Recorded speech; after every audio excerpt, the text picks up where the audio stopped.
background of the summit itself. We expect more people to trickle in throughout the day and really have set this event up as a place for you all to network and mingle and get to know people in different sectors. I know we have people in the room that have flown here from different parts of the U.S. and Europe, and we expect, as I mentioned, more people to trickle through. So do take the time to get to know one another, and that's a big point of this event itself, is to hopefully create some constructive conversations within networks that have not been communicating with one another. The agenda, you guys should have all grabbed an agenda. I'm going to keep all of my introductory remarks and biographies pretty short in order to be mindful of time, but you should have a full biography of everybody out front. If you guys did not grab one, then we will pants them out in here. So do follow through with that. We do have some people that are participating towards the end of the day and tomorrow via Skype, some people from inside Syria and then some people from neighboring countries who will talk about their experiences, both in mainly innovation, but the work they're doing with tech platforms to either provide social services for Syrians and or work on development programs. The hashtag that we're using for the summit is Syria 2025. So for those of you who are active on social media, please do tweet to the hashtag. We have also developed a statistical overview report, which is a pretty comprehensive report. It obviously is not as thorough as it could be, and the point of this is also to start creating more research around the space of shared information and shared access to information on what is happening. And I do know, again, that there are some researchers in the room with us that we look forward to working with hopefully in the future. So do take a look at this. Feel free to tweet stats from it and educate others about what's currently happening in Syria and the plight of Syrians that are impacted. Also in the lobby, we have some paintings that have been donated by an artist, Suhair Sabai, and for those of you who are interested in purchasing some, the proceeds, 100% of the proceeds will go to support programming in Syria and the work of Syria Relief and Development. I want to go ahead without further ado invite Dr. Jihad Kadur to the podium to give you guys some introductory remarks, and welcome.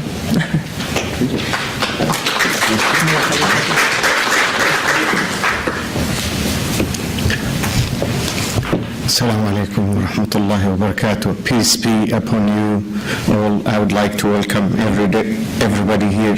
Thank you all for joining us for the first Syria 2025 Development Summit. SRD, Syria Relief and Development, is 501c3 organization, started in November 2011. For the past 2 years, we have been fortunate to distribute more than 9 million in humanitarian and medical aid. Currently, we started 3 full hospitals inside Syria, and the 4th is coming hopefully this month. And we started a hospital in Amman for 1.5 years right now, working, treated thousands of patients and hundreds of surgeries for the refugees in Jordan. In addition to that, we did really help in food distribution and winter care packages through inside Syria. Today, we would like to welcome you to Washington, D.C., to United States Institute of Peace to discuss an important topic, Syria future.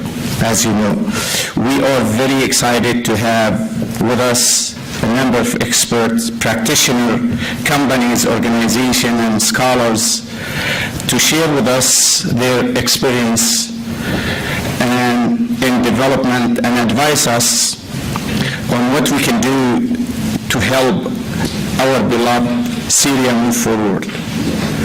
I want you all to know that our primary purpose in hosting this event was to bring all of you together so that we have a platform to discuss your thought, exchange your ideas, meet practitioners from all over the world to put forth concrete plans on what we can do from now on to help Syria both inside and outside.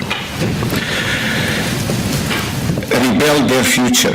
We also want to assure or reassure you that SRD is hosting this because we are committed to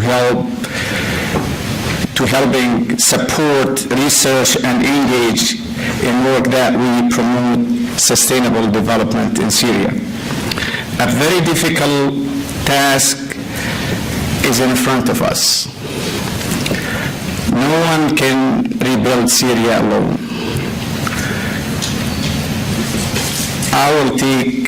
It will take hundreds of billions of dollars, tens of years, and all the hard work and dedicated of Syrians and others to rebuild Syria. And those who care about Syria, to actually build the country. We do not think this is the first time to discuss this, and is not going to be the last time. This is the first step, and is going to follow many to help foster the trusted relationship between Syrians who wish to see a beauty growth despite of all chaotic and destruction and humanitarian disaster. I would like to thank you all for taking this time out of your busy schedule and busy life to join us. Please do not hesitate to ask us for anything that you need about the summit, the SRD work, the future hope for Syria. Thank you very much.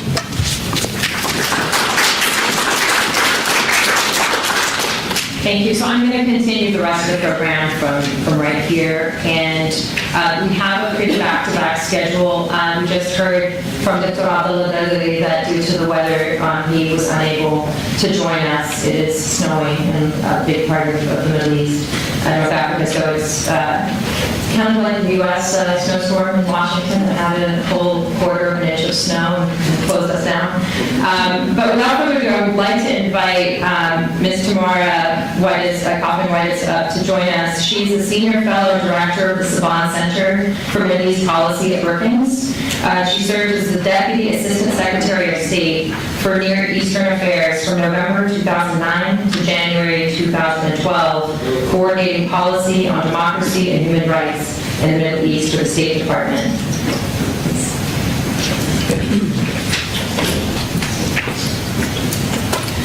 Well, good morning, everyone. I'm really glad to spend a few minutes with you, and I want to start by just thanking Hazmi and Dr. Jihad for putting today's meeting together, and I really want to commend the efforts that you have underway organizationally to provide relief, but also the intellectual project that today's conference is really all about. I know it seems to many in the midst of this brutal conflict to see it feels naive, it feels like a waste of energy to spend time thinking about the future and planning for the future, which is really what you're going to be doing over the course of the day and all of the detailed discussions that will follow. But it's precisely this kind of work that bridges the gap for people enmeshed in this conflict between where they are today and what they hope for themselves. And to help show that path, I think is crucial and a crucial contributor, hopefully, toward bringing this conflict to an end. I want to address a couple of issues, but as I was sitting down to think about what I wanted to share with you today, I really found myself stymied, because how do you begin to address the challenge of development in the wake of a conflict that has caused this degree of physical destruction, this degree of mass killing and displacement, such utter dissolution of the bonds that bind people together into communities? When a society has suffered so much and lost so much, where do you begin? How do you prioritize assistance? How do you prioritize projects when the community needs everything? I'm not sure that I have answers to those questions or that there are the right answers. But I think what we can do, and what I know you will be doing over the course of the day, is looking at our past experiences, looking at other cases, dealing with societies emerging from conflict, and trying to figure out what lessons we can draw from those other experiences. And as I was thinking about this, it seems to me that whether you're speaking about trying to provide assistance in areas where the fighting's not currently raging, or trying to begin to address the challenges of stabilization and reconstruction and development in a post-conflict environment, there's one dimension that I think is worth focusing in on, perhaps to help orient assistance efforts. And that's how to build and how to sustain the resilience of communities in the face of disruption and violence and destruction. Now, as a political scientist, I've spent a lot of time studying identity conflicts. It was, in fact, the collapse of the Yugoslav state and the ethnic conflict in the Balkans that drove me into graduate school to really dive into this issue. And we can talk about how this Syrian conflict became an identity conflict. We can talk about the political manipulations that got it there. We can talk about how the sectarianism in this conflict warps a history and a societal reality that were very different. But the fact is that today, Syria is engulfed in an identity conflict. And that presents us with a tremendous challenge as we think about what happens on the other side, because history shows us that identity conflicts are very difficult to resolve.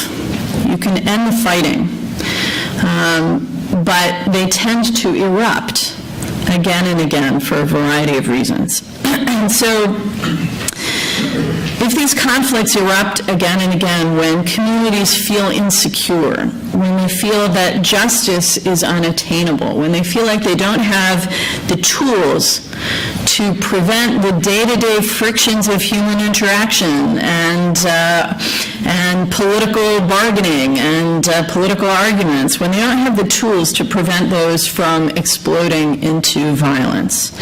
So, figuring out how to give communities tools to be resilient in the face of that very real context is what helps them manage the challenge of reconstruction, helps bring the conflict from the end of fighting to conflict resolution.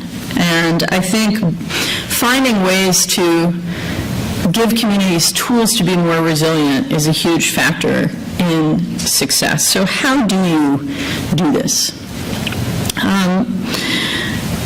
I think we've learned one thing from the experience of the 1990s.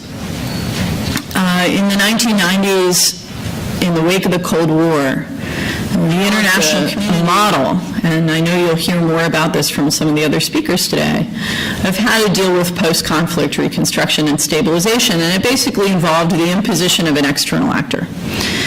And this is actually something that, if you look across the history of civil wars, typically having an international guarantor on the ground to monitor, to supervise, to enforce understandings makes a big difference in the success of peace agreements. With the 1990s model, I mean, if you look at Bosnia, for example, where essentially the United Nations came in to be the umbrella and the enforcer of the way the government in Bosnia was going to work, this multi-ethnic compromise, it creates an inevitable vulnerability because what happens when the third party leaves? So I think that we've learned that that's an insufficient answer. And that what's really necessary is to look at how you help communities build the capacity to manage ongoing societal tensions on their own through indigenous mechanisms. And again, I don't have all the answers, but let me raise a few issues to consider, and I know that you'll be thinking more about this in detail over the course of the day. The first factor I would raise is the balance between building up governance capacity on the one hand and nurturing community-based civic initiative on the other hand. When you're emerging from conflict, especially in a case like this where the destruction and the breach of faith between citizens and government has been so thorough, there's a need to rebuild institutions. Institutions are what bind people together into a state.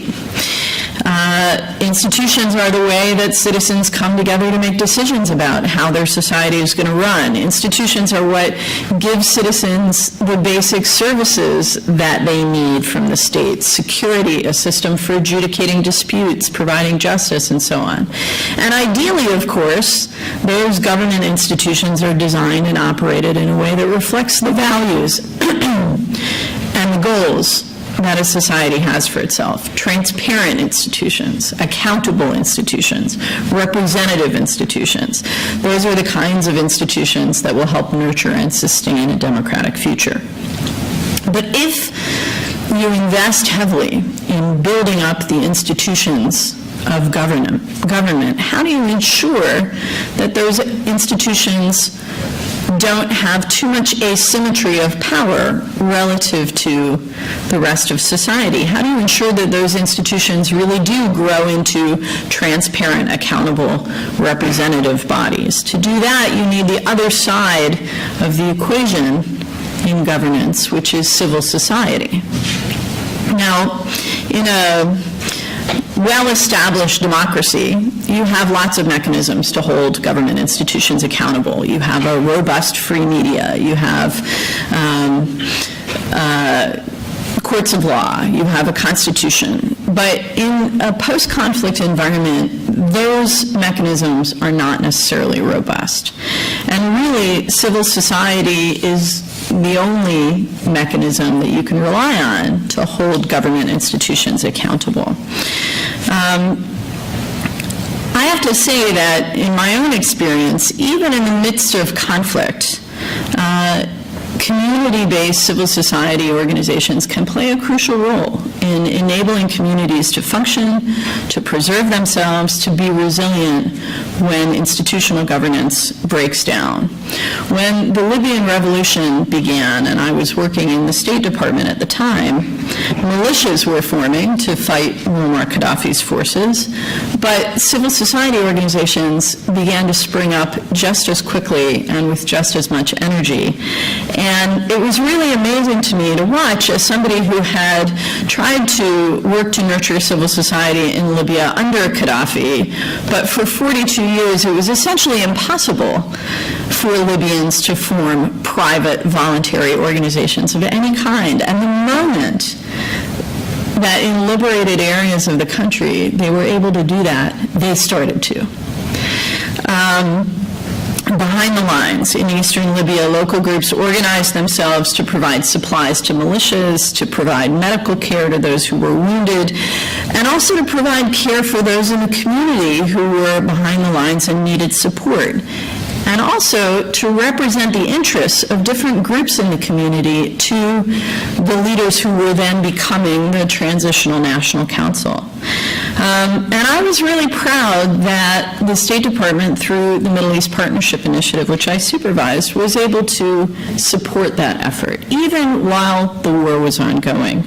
We were able to work with Creative Associates, with the National Democratic Institute, to get those resources, information, advice, support into places where civil society organizations were forming and trying to figure out how to do their work so that these individuals and organizations could develop the structure and the tools and the skills that they needed to be effective. Now, there are some scholars and some practitioners who would argue that from an assistance perspective, you don't want to do too much of this civil society development stuff in a post-conflict environment. You don't want to encourage civil society to get too strong in a country where governing institutions are weak, because civic groups channel public demand. They mobilize public demand. They advocate. They demand things from government. That's part of what they do. And so if civil society is strong and government institutions are weak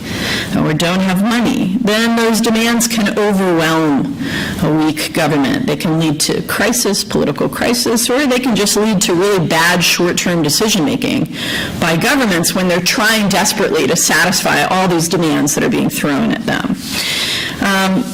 But I would argue that you really do need civil society organizations out there and functioning not only to help compensate for government weaknesses, but also to ensure that as government strength grows, there is accountability right alongside. And again, I think Libya is a very interesting example here, because the women behind the lines in eastern Libya who formed the medical relief organizations and formed the community security organizations while the revolution was going on, they were there.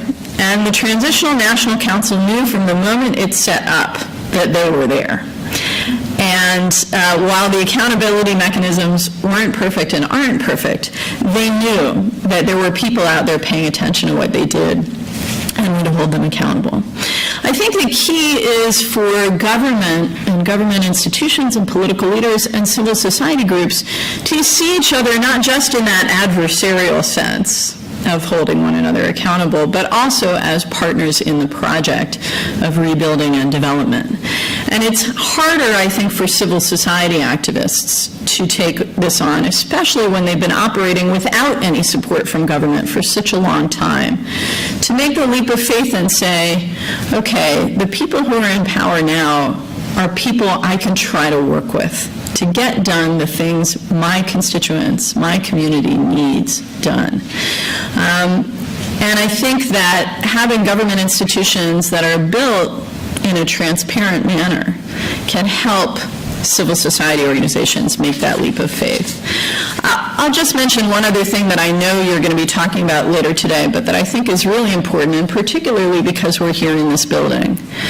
And that is helping communities at the very local grassroots level develop conflict resolution skills and mechanisms.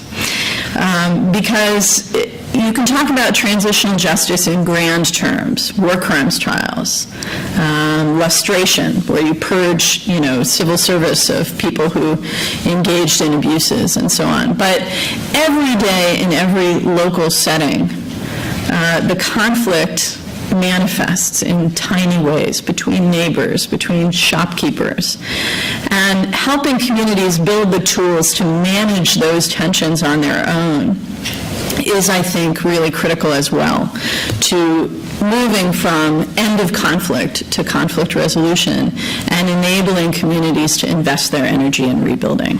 So with those initial thoughts, I will stop, and I look forward to discussion with all of you. Thank you again for coming together today. Thank you.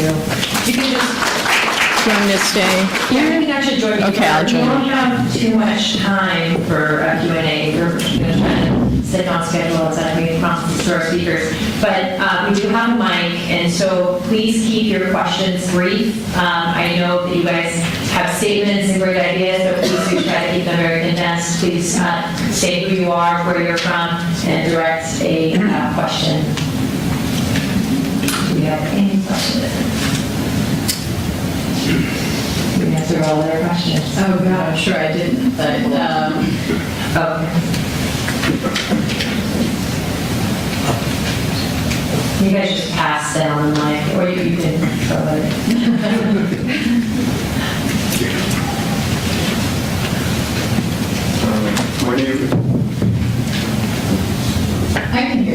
you hear me? This is on.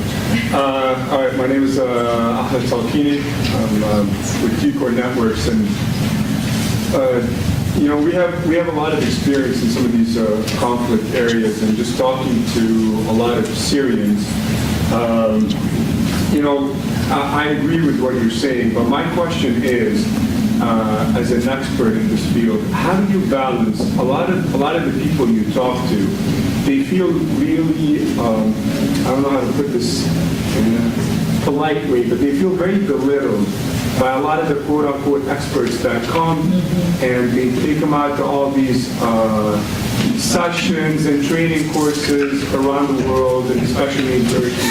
And they sit and they teach them about conflict resolution and about how to deal with each other and so on. And they come out of there and they look at me, they're like, first of all, and I'm not saying this about you, but I'm saying in general, because a lot of the audience here deal with this. And I think a lot of people miss this issue, is that the first thing they tell you when they come out, they're like, first of all, these people think we're stupid. These people, they do not appreciate the experience we have just from being on the ground. Because, and I think this is a very sensitive topic because I've heard it so much. And I agree with these. There does need to be training. But how do you make this person you're training, how do you make him understand that there's a lot of value, or actually you're building on what experience he has on the ground or she has on the ground, and you're going to give him some skills that they might not have? Because Yeah, I get it. Yeah. Look, it's a huge issue, and it's a really important one, not only in this context, but I think in any context where external providers are trying to support indigenous efforts. And I'll tell you, you know, look, structurally, here in the U.S. and in a lot of countries that provide foreign assistance, we're not set up well ourselves on our end to address this problem, because, you know, the U.S. government will put out a call for proposals on you know, work to do X, and NGOs will respond to the U.S. Call for proposals. The best NGOs already have their own relationships on the ground and are already listening to the needs and demands that come up from the ground and design their proposals around that. But the incentive structure, let's be honest, is to respond to the people who are writing the checks. So you're going to take whatever you may know about the local environment, but you're going to shape a proposal to do what the funder wants you to do. And struggling with that, I think that's a real challenge for us. But I'll tell you, the biggest lesson that I learned running MEPI is that if you want to be effective as an assistance provider, particularly to civil society, you have got to start by listening. And the thing about and that's what I loved about running MEPI, actually, is that we did a lot of listening, and we tried to be as close to the ground as we could be. The thing about the program I mentioned in Libya during the revolution is that it really wasn't taking a template or a set of workshops or training programs and just bringing them into Libya. We're taking people out of Libya and putting them in a seminar in Rome or something for 3 days and then parachuting them back in. It was literally just having a couple of people from NDI who had a lot of experience on the ground in Benghazi and available. And people could come to them and say, this is what we're trying to do right now, and this is the problem we're having, or this is the challenge we're facing. What's your advice? So it's very demand driven. And that's not an efficient model, but I think it's a much more effective model. Thank you very much. Do we have another question? Are you going to be around? I can be around for another 20 minutes. Okay. If you guys do have any questions, I think you can directly target them to her maybe offline. And one of the big goals of this is to keep the conversation going. Also, we really want to connect players that have not been engaging. I know a lot of civil society organizations that are very eager to be engaged. So hopefully we can have this be an introduction to a larger conversation. So thank you so much for your time, for being with us. Thank you. Thank you.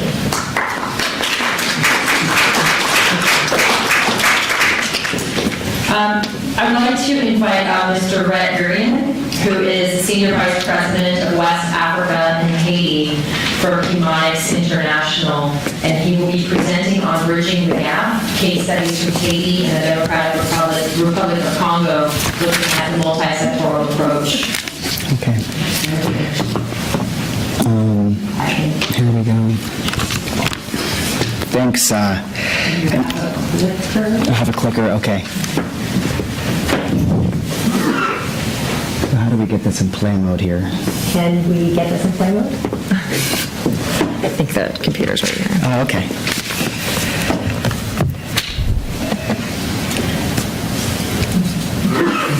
One moment, please.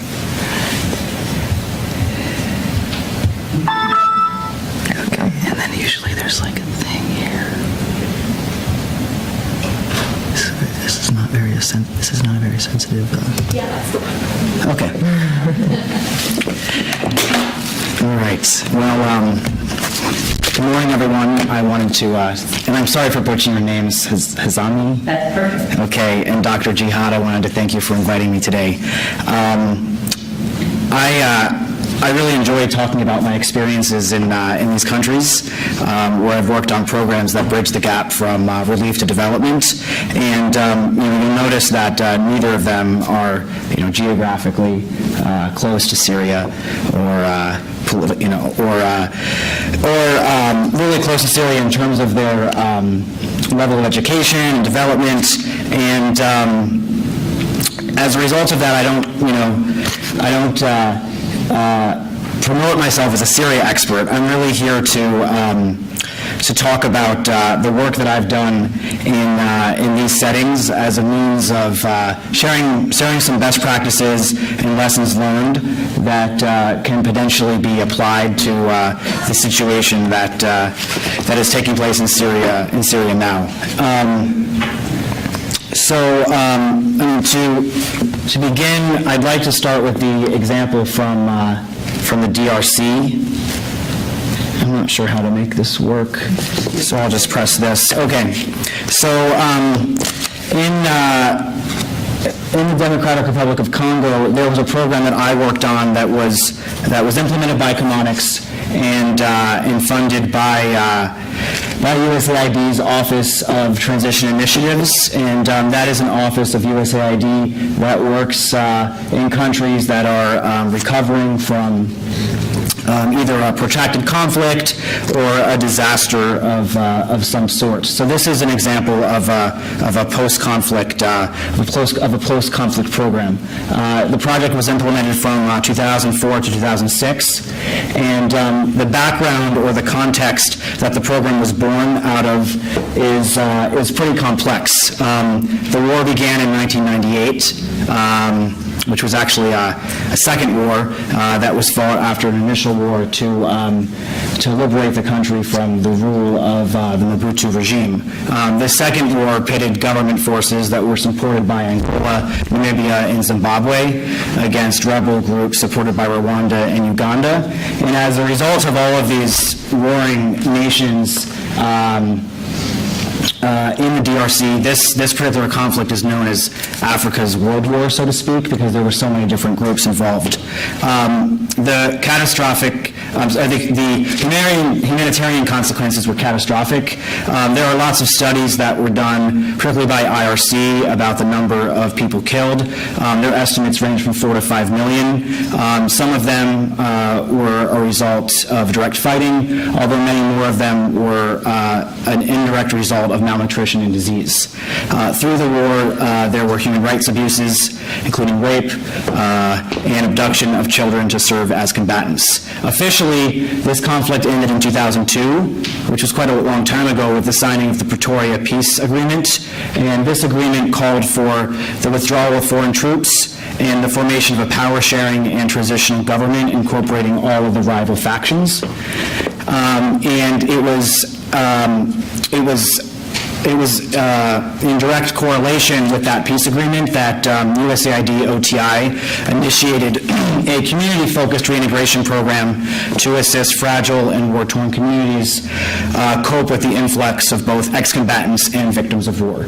So that was the context that this program was initiated or born from. There were more or less 4 components of the program. The first was civic education, and this involved working with communities that were affected by war, but through the implementation of a life skills training program.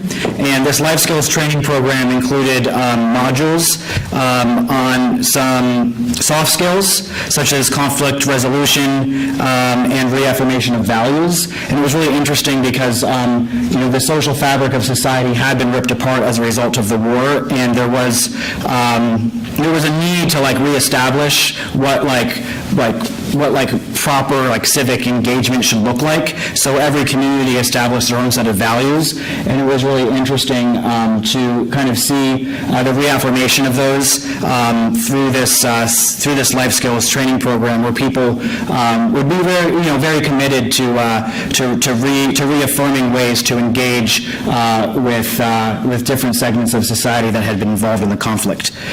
That served as the entry point into the program, and we kind of got the community's attention through the life skills training program, and then we used a small grants mechanism to do rehabilitation of small-scale community infrastructure that had been destroyed in the war, and this included the rehabilitation of schools, markets, and bridges, and all of these programs required a community contribution that was normally in the form of labor, and that labor was provided through a mix of victims of war and ex-combatants, and that also served to promote the reconciliation process by having those two groups work together on productively contributing to the rehabilitation of their communities.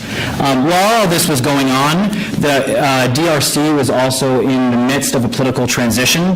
The peace agreement was pretty complex. It included it included a transitional period where each of the leaders of the rebel groups were part of the government as a vice president, and they were all then allowed to run for president after the 2-year transitional period.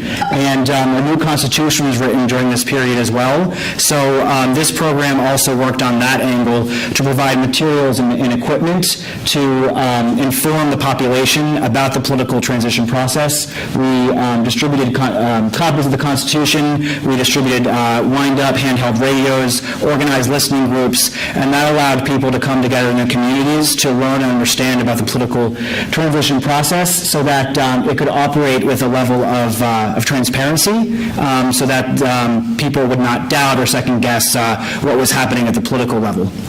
And then the fourth component of the program was ex-combatant reintegration, more commonly known as DDR, the disarmament, demobilization, and reintegration of combatants back into society. And this component actually began in the second year after we had tested the model in war-torn communities, and we managed a caseload of about 11,000 ex-combatants in one district of the country, and we replicated what we had done in the communities in a different part of the country. We offered life skills training to combatants. We rehabilitated small-scale community infrastructure, and then we added a component by providing vocational training in a range of different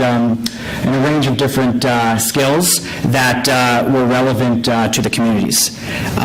So those were the interventions of the program. I have a couple pictures here of each of those four components. The first on the top left is the life skills training program, and then we have some community members working with ex-combatants to rehabilitate a school on the upper right.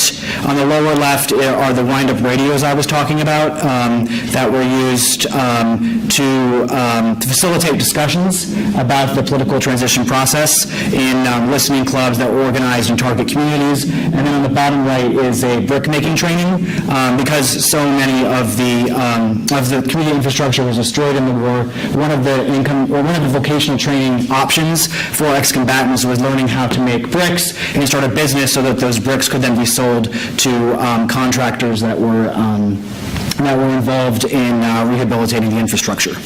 So there were a lot of lessons learned from this program. I think the first one is that the life skills training program served as a really important entry point into the community. It was a good way to get the attention of all the different beneficiaries, and then once they were enrolled in the life skills training program, we worked with them to identify community projects. And because of the relationships we had built through the Life Skills Training Program, there was a level of trust that was built, and the communities took a very active role in kind of defining what their needs were, and we were able to respond to their needs sorry, losing my place a little bit. But we were able to respond to their needs and give them an opportunity to actually participate in the programs and in the projects by providing the labor and other kind of in-kind contributions.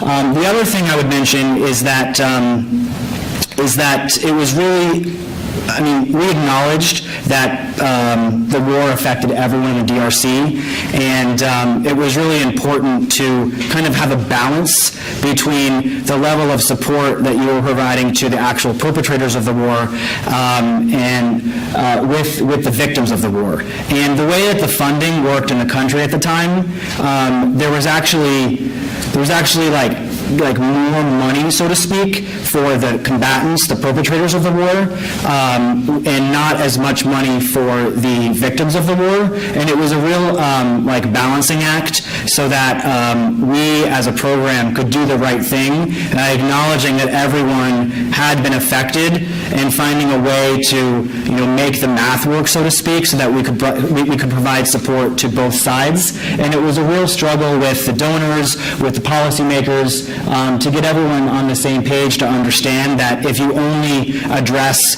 the combatants, then you're missing, an incredibly important part of the population that had been actually victimized by the war. Moving on to timeliness, flexibility, and adaptability. These countries that we work in are very dynamic, so to speak, and it's important that the program remains flexible and can adapt as necessary to changing conditions related to the politics or the social situation or the environmental situation. And for example, when a presidential election comes up, it may be necessary to kind of redirect the programming to provide support to voter education and those sorts of things, so just remaining flexible as the conditions change. I'm going to move quickly to the Haiti example now, which is a post-disaster example. This program was also implemented by USAID's Office of Transition Initiatives from 2010 to 2013. The context there was a natural disaster as opposed to a man-made disaster, so to speak, like a war. The earthquake struck Port-au-Prince on January 12th, 2010. It was categorized by the UN as the largest urban disaster in modern history. The Haitian government estimated that 316,000 people were killed.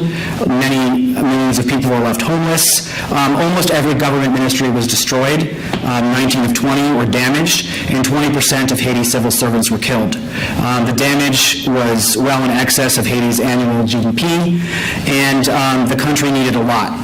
It had urgent needs in terms of water, waterproof shelter, sanitation, and other services. So in response to this, the Haiti Recovery Initiative was born, which Comonix implemented in partnership with USAID OTI.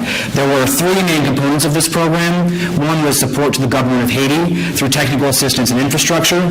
Another was community stabilization, which began as a cash for work program, essentially employing hundreds of thousands of people to inject immediate needs for some cash into the communities as well as remove rubble. That then morphed into more of a community revitalization program that included shelter solutions for many of the displaced people. And then the third component was increasing citizen and engagement, and that was done through communications outreach to earthquake-affected victims and election support, which took place about a year after the earthquake. Here are some pictures of the program. The first is a modular tent that was constructed, which is a type of the infrastructure that was used in this environment to support the government of Haiti, in terms of a lot of the ministries that had been damaged or destroyed. The next picture is the Cash to Work program to remove the rubble. On the bottom right, in the midst of the earthquake recovery process, there was actually a cholera epidemic.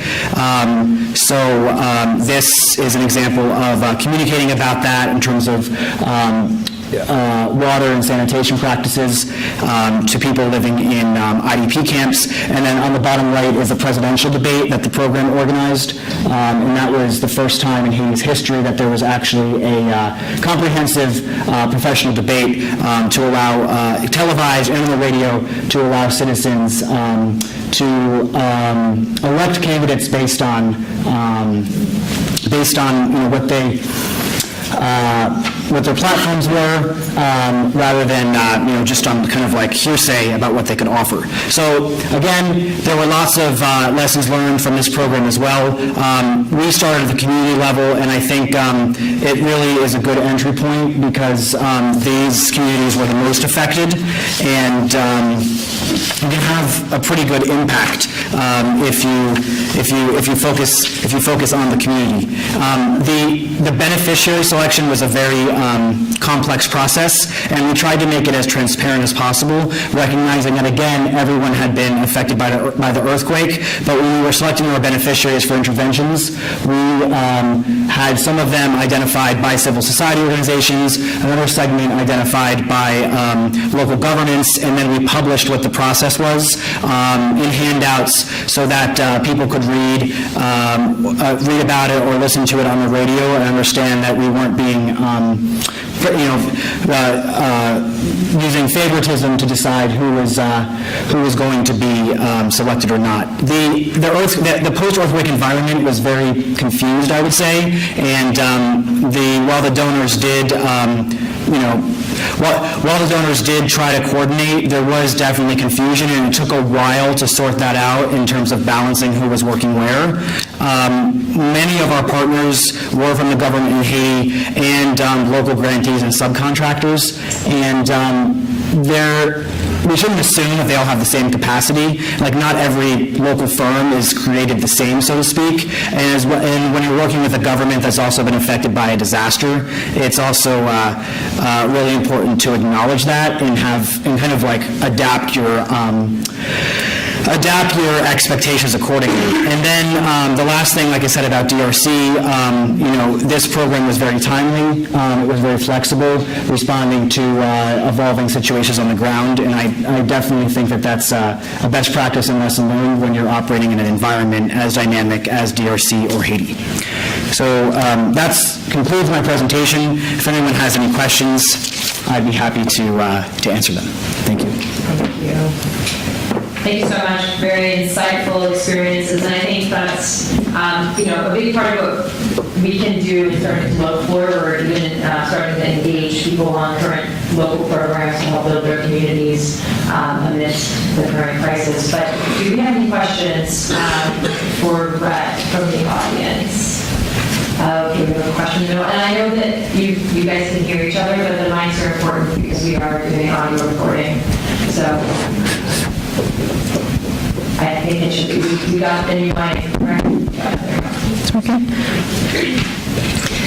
Hi, my name is Mara Amish. I work for the Bureau of Population, Refugees, and Migration at the State Department. I have a question because you mentioned that reconciliation, in your DRC example, reconciliation between combatants and victims was a key point. And I was wondering if you could talk a little more about that and how not only to give equal funding to different groups, but how to get people to engage with each other. Because I imagine this will be a big issue in Syria when victims on one side are put in a situation with who they perceive to be the oppressor on the other side. So how can they come together to reconcile? Yeah, it's it's definitely a tough issue. It's like human nature. Former victims of war and former peers of war may not get along. But the one thing that we tried to promote on this project was the idea of people working together. So rather than just talking about reconciliation and conflict management, giving them a project to work together on to serve as kind of a testing ground for them to work through their differences. So the benefit of this program is that there was a small grants program that enabled us to implement the rehabilitation of small-scale community infrastructure. So setting up the community management committee that then was able to identify a program that was reflective of the consensus in the community about what they wanted to rehabilitate, and then how many people come together to work on it, really served as a way to kind of bridge that gap, I would say, so that everyone is working together to reconstruct the community, and the victims of war, as well as the impacts themselves. So I think I think the best way for people to get along is actually work together, as opposed to just talking about it. So we can use the life skills training program, the principles and the theories, but then applying those theories to an actual project is a good way to work through them. Thank you. Do we have another question? Yes. Pass the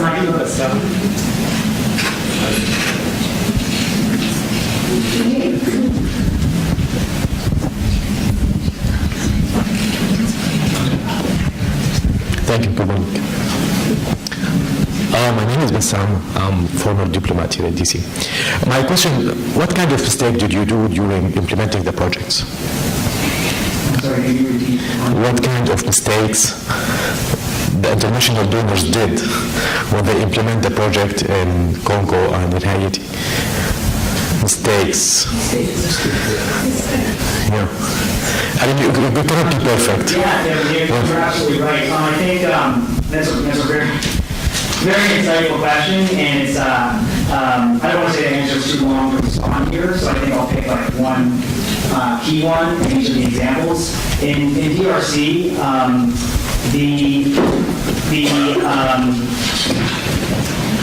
the investments to promote reconciliation and reconstruction were not sustained. And if you look at the country and how things have evolved in the last 6 to 8 years, the country has been repeatedly sliding back into conflict. And these DDR programs are often not well funded and therefore very short duration. But if the conflict lasted a decade or so, you can't expect the country to recover from that through a year-long program for ex-combatant reintegration. So one, I think, key mistake was the short duration of the investment and the lack of continuation to ensure that the gains that have been made in reconciliation and reconstruction have been solidified. In the case of Haiti, there, like I said, after the disaster, there was an outpouring of support, and everyone wanted to help. And there were all kinds of donor countries, multilateral donors, NGOs, and other development partners there, and humanitarian partners that were trying to help. And I think everyone had the right intentions, but in the absence of strong coordination, there were inefficiencies and a little bit of waste as well. So I think having some kind of strong coordinating body, and in Haiti they did set this up, which was through a commission called the Interim Commission for Haiti Reconstruction, and it was government-led, and it was chaired by some very well-regarded individuals, and it did play a role in the reconstruction process, but it never really took root because it didn't have the right level of investment and commitment by everyone. But I think having some kind of body like that from the beginning to coordinate the overall reconstruction effort would be an important element of any reconstruction effort, and I think it was kind of a missed opportunity in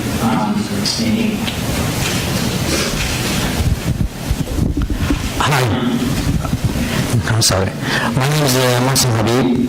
I worked for the last 5 years in Afghanistan and in Iraq for the Department of State in this similar situation you talked about in the Congo and in Haiti. My question to you, I know Chemonix is active as related to the Syrian conflict right now on the ground, maybe in Turkey, if I'm not mistaken. How are they prepared in the post-conflict, and how they are geared up to have the understanding and the comprehension of Syria versus other places that Chemonix have worked for before? Thank you. Yeah, I mean, as I started my presentation by prefacing it with the fact that I don't work on the Syria program for Chemonix.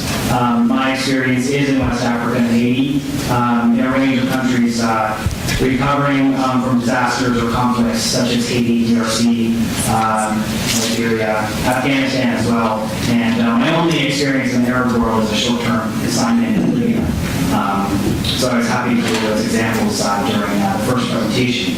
I mean, what I can say is, despite my own kind of disconnect from the work that Chemonix is doing in Syria, we rely really heavily on local knowledge. And the way that these OTI programs are designed is that they're staffed by a team of program development officers that are all local staff. And in the case of Syria regional program, I believe some of them from Syria, some of them from Turkey, and they are using their on-the-ground knowledge, networks, and expertise to develop programs that are in direct response to the needs of the communities. So the Chemonix and the OTI approach is not relying on helicopter consultants that come in and parachute down and kind of dictate the way that reconstruction should happen. It's very bottom up from the ground, because that's how the programs are staffed.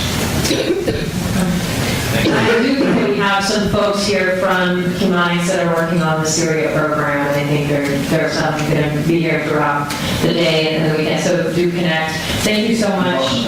Really appreciate those great examples and lessons learned.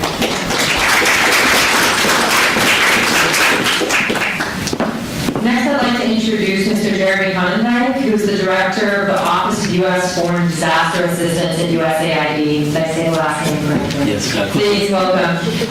Jeremy is the Director, as I just mentioned, of the USAID's Office of U.S. Foreign Disaster Assistance, and he leads a lot of the coordination efforts on international disasters, and you can again read more about his biography on the program. He'll be speaking about current relief efforts that are taking place and how to set the stage for recovery. Great, thank you. Thank you very much. And I have about 20 minutes, including Q&A? 15. 15, okay, great. So just wave your arm at me if I'm going wrong. Oh, even better. That's fantastic, very organized. Great, well, as she said, I'm the Director of the Office of Foreign Disaster Assistance at the U.S. Agency for International Development. So we have in a crisis like this, we take the lead on responding to the situation within the country, and the refugee aspects, so the aspects outside of Syria, our colleagues at the State Department's Refugee Bureau, and I think there's someone in the room, if I heard right, from PRM, take the lead on that. And so we work very closely with them between USAID and state to ensure that we have a comprehensive response both inside and outside of Syria to the humanitarian needs. We also, through USAID's development tools, are looking at this in terms of the development impacts on the neighboring countries. And so I'm going to talk about sort of all of the above for the next 15 minutes. I want to just start by ensuring it's clear that the U.S. is very, very committed to a robust humanitarian response to this crisis. The U.S., since the crisis began, the U.S. has put in about $1.3 billion regionally to respond to the crisis. About $700 million of that has gone inside Syria. About $600 of that has gone to refugee support to the neighboring states, in the neighboring states, excuse me. It is the largest, most complex crisis in the world. Many of my humanitarian colleagues who I talk to feel it's the largest, most complex crisis they've seen in their careers, certainly in the top 2 or 3. It has layers upon layers of complexity, difficulty, challenges. We recently my office recently had the U.S. government lead on responding to the typhoon in the Philippines. And the typhoon in the Philippines is sort of the exact opposite of what the Syria crisis is. It's a fairly straightforward response without much political complexity that we can get in quickly, provide aid, and get righted and on the right path quickly. The Syria crisis is none of those things. It's a very politically complex crisis. It's a crisis that is not going anywhere anytime soon. It's going to be it will be a presence, a reality in that region for quite some time by our expectations. And it is hugely politically complex. It's complex inside Syria. There are complex political dynamics in the neighboring states. So it is one of the most complex, challenging crises that we have had to respond to in the history of our office at USAID. I think one way of illustrating, the U.S. has tried to be very responsive to the changes on the ground, and so my office went into 2013 figuring we would spend about $80 million inside of Syria, estimating that given the severity of the crisis in late 2012, early 2013, that looked like about right. We ended up spending in fiscal 2013 $250 million. So it was basically triple what we had gone into the year expecting, and that shows both that we have been trying to be responsive and scalable as needs change, but it shows as well just the rapid, drastic deterioration of the humanitarian situation inside Syria. And on the refugee side in the surrounding countries, I think there've been similar scale up as the refugee flows have accelerated over the course of 2013. The U.S. is now providing within Syria food, winterization, and medical support across the country. We are reaching through partners all 14 governorates within Syria, both in government and non-government held territories. We're working very hard to make sure we take a balanced and needs-based approach. So our humanitarian program is independent of our political activities, the U.S. government's political activities. It runs separately to all of those, and we operate that through non-governmental partners who are independent and neutral and needs-based in how they operate and in how they assist the Syrian people. The biggest U.S. priority right now, obviously we're trying to get the aid in, but that depends on the access to actually get the aid in. And so we are putting an enormous amount of effort across the U.S. government now onto promoting humanitarian access within Syria. The presidential statement from the UN Security Council back in October was a major step. We think that was a very important expression of unanimity by the Security Council members in support of the need for unfettered humanitarian access in Syria. We are working very closely now with UN colleagues to make sure that becomes a reality. It is incumbent, I want to stress, it's incumbent on all parties to respect that. And we've seen deviations and shortcomings by various parties inside, but I think it also has to be said in fairness that the regime bears the most responsibility and the most obligation to actually respect that. And we've seen some, I would say, tentatively encouraging shifts in rhetoric in the past few weeks. We haven't seen much yet in terms of concrete changes in behavior, and that's what we really need to see. So we are hoping that rhetoric will translate into something concrete. We're waiting. Finally, I want to talk a little bit about what I take the overall purpose of this conference to be about, which is the engagement between humanitarian assistance and development assistance in the response, and particularly how to shift away from just a pure HA model and towards more of a developmental and developmentally sensitive approach.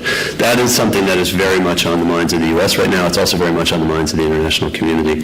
I was out in Amman, Jordan in early November and in Geneva just last week, meeting with UN and donor and NGO and host country colleagues talking about this very issue. The UN for next year is planning to put together a strategy that encompasses all of these different pieces, because we all recognize that at this point, this is not just a humanitarian crisis anymore. This is really, it is a challenge to the development of the entire region. and it can't be addressed simply through using sort of the traditional humanitarian toolkit. And so, excuse me. With that in mind, we've been really encouraged to see that the World Bank is starting to get involved, the United Nations Development Program is starting to get involved, and they're following on some models that USAID has really been at the forefront of trying to promote. So our USAID Development Mission in Jordan for some time now has been working to align its development portfolio in Jordan to respond to and address some of the development challenges that are being posed by the refugee population. So for example, there is a $20 million water program in northern Jordan that the mission is funding that is using a development type of program, but supporting communities whose water systems are being heavily burdened by the massive population explosion represented by the refugees who are living there. That is the sort of tool that, going forward, we need to move towards more and more, because the traditional emergency-oriented refugee response model is important, and the U.S., I should stress, is funding that to a massive extent as well. But that alone is not going to address the developmental challenges in the surrounding countries. The refugees, kind of different from a typical refugee crisis. There are some refugees living in camps, but it's a small minority of the total refugee population. So out of the millions and millions of refugees in the surrounding states, and particularly Lebanon and Jordan, the number living in camps, as I understand, is only in the hundreds of thousands. So the vast majority, you hear estimates of around 80 to 90%, are actually living in host communities, host families, or rented accommodations. And so they are basically on the grid with the rest of the local population, relying on a lot of the same services. But those services, that infrastructure and so on, was not designed to support double or triple the population that is now there. So everyone from the U.S. through the United Nations to the World Bank, the International Monetary Fund, everyone recognizes now that is a reality for at least the near term, and needs to be addressed not just through a traditional refugee response toolkit, but also a broader toolkit of developmental interventions, even going up to, I know the World Bank is talking about a macroeconomic stabilization program for Lebanon and Jordan. And that's necessary, because it is a significant challenge. Is that 5 minutes to the 15 or 5 to the 20? 5 left, okay. 5 to the 15, great. That is a really significant challenge to the development of these states. And we don't want the generosity that Jordan, Lebanon, and Turkey have shown, and they have shown extreme generosity. And we're also seeing, Iraq is now starting to host more and more refugees as well, so this becomes an issue for Iraq as well. They have shown extreme generosity, extreme hospitality in hosting very, very large numbers. And, we have to recognize as well that there is a difficult history with refugees in this region, and some precedents for refugees coming into these countries and staying for a very long time. And so everyone's quite nervous about what the implications of allowing in another million people into small populations, what the implications of that are. And I think we need to address that and ensure that as they are showing that hospitality and that generosity that is really absolutely exemplary and laudatory, that we, the international community, are supporting them to enable them to do that without it costing them or creating huge problems for them in the long run. And so that is a really significant shift. It's a really important shift. I wouldn't say we're totally there yet. It's never easy trying to merge humanitarian and development tools, but I think we all recognize on the U.S. side and across the international community that this is not just a humanitarian crisis. You can't neatly categorize what this is anymore, and so that we need to use a blend of tools in how we respond to it. So the UN strategy that's coming out for the coming year, that will be launched, I think, in about a week, less than a week, is going to move in that direction. And over the coming year, the international community at large is planning to move in that direction. I think that's the right way to go. I think I'll stop there, and that's close enough to 15 minutes. So I'll open up for questions. Thank you. I know we have a few questions, and we have 2 mics now on each side of the room. So let's go ahead and begin up here, and then I'll turn it over to Joyce. Thank you so much. My name is Salman. I had a question regarding I guess is there a system of metrics, like, to check the effectiveness of the relief that's being provided? And also, is there oversight with, in regards to, the finances of, like, where the, aid is going, how's it being spent? And I just those two aspects of metrics and oversight. Yeah, absolutely. USAID has very developed systems that we use for that, and they're the same systems we use in any crisis response. So on the UFDA side, and really anyone receiving funding from USAID has to meet certain criteria, has to have passed an audit prior to receiving USAID funding. There's a specific process for that. Has to be vetted in other ways. Has to be a recognized recognized entity that's eligible for funding from the U.S. government. And then once that funding is provided, there is a whole thicket of financial and program reporting requirements and monitoring that are then required. I would stress that's standard. That's what we do everywhere in the world. Yeah. Thank you. I know we have a mic over here, and then take a question in the middle. All right, thank you. I'm not talking, just asked a question earlier. So you mentioned about helping Lebanon, Jordan, Iraq, some of the other countries. What about the development of actually Syria? Yeah. I know you mentioned UN's plan and so on. Right now, there's the estimate about anywhere from 50% to 66% of the country does not fall under the control of the government.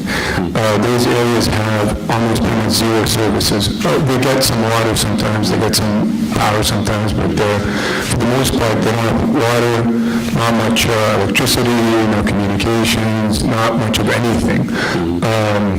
So the U.S. has always talked about big figures of hundreds of millions of dollars going to help. I know some of it are going to refugees, but a lot of those areas those areas in total contain millions and millions of people, a lot of them are IDPs. So is there a plan by USAID to actually invest in infrastructural projects that will get people, not only provide them services, but put people to work, maybe even bring in investors and so on, but actual infrastructural projects as opposed to just food aid, which are of course important, but... Thanks for that question. And I would underscore that the developmental impacts in Syria are really concerning as well. It's not just the neighboring countries. One of the statistics that I heard, I may misremember this a little bit, so don't quote me, but one of the statistics that I'd heard in Geneva last week was that something like 60 to 80% of the industrial production in Syria had been damaged or hurt by this conflict. And so, clearly this is having massive, it is walking back decades of development within Syria as well. The approach that we're taking, I would say it doesn't go as far as what you're talking about, but we are moving, even within our own OFDA humanitarian programming within Syria, towards taking a little longer-term perspective on some of what we're doing. So initially we'd been working on 3- and 6-month timelines with our partners. Now we're moving those to 12-month timelines because we know that we can basically anticipate this is going to continue to be an issue and a factor and a challenge. And that enables our partners to do longer-term planning and work through, for example, in the health sector, more formalized setups as opposed to just roving field hospitals and things like that. The deterioration, particularly in the health sector, one of the things we're very concerned with and shocked by is the deterioration of not just now, we're not seeing just emergency or kind of conflict-related health needs. We're seeing a real deterioration in the general formal health sector as well. And so support to institutions is through some of our humanitarian channels is something that we're moving towards. On the economic side, I think it's going to be it'd be a very tough sell to convince anyone to invest in Syria right now. It's difficult to do multi-year kind of long-term development work in a dynamic conflict setting. And so, if there were openings for that, I think we're open to hearing about them, but we're not seeing a whole lot of indication that sort of thing is very possible at this time. think we don't have too much time left on the panel because we have one of our next speakers needs to leave. So I have a question here, and if you can maybe do a quick two-question and then answer them as quickly as possible. Just, yeah, my name is Hashim Mubarak. I'm a board member on SRD and cardiologist from Florida. Thank you for your presentation and working to help the Syrian victims. Just a quick comment and quick question. The quick comment, despite the statistics we Americans are, paranoid about, this human crisis has never happened since, with all respect to other crises in Africa and Haiti and so on. This persistent killing, persistent destroying of infrastructure never happened since actually World War II, if you think about it, for the past almost 3 years. My question is, how much are you really giving aid to inside Syria through the Syrian government? I mean, there's a difference between what bothered me that I keep hearing that some of the aid, medical and other aid, is going through the Syrian government, which we don't trust. We know they are corrupted. They are not going to give it to the needy people. I mean, I know you need their cooperation to go into certain areas. There's a difference between that and between giving them the stuff. So please elaborate on that. Sure, happy to. And there's one other question.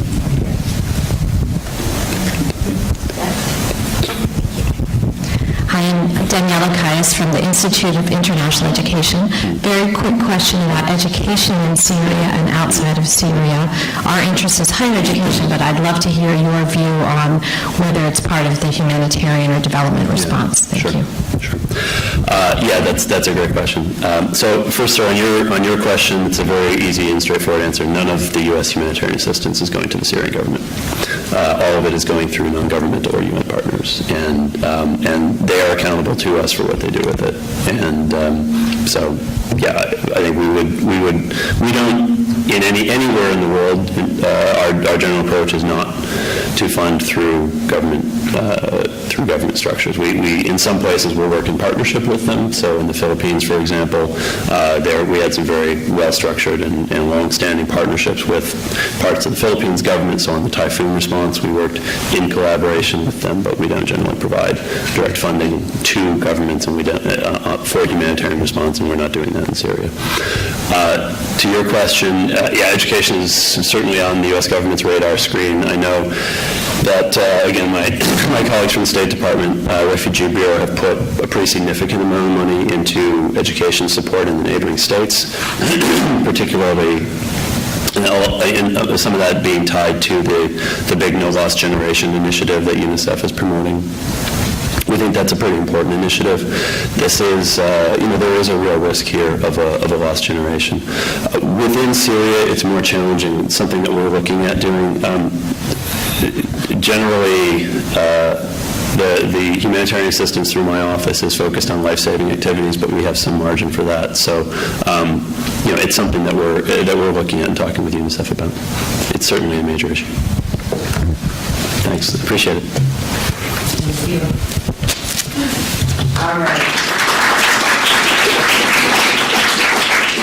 Next, I'd like to invite Ms. Zeta Haddad, who's the Director of Middle East Task Force of the New America Foundation. Is it possible? Would you like to sit down? Yeah.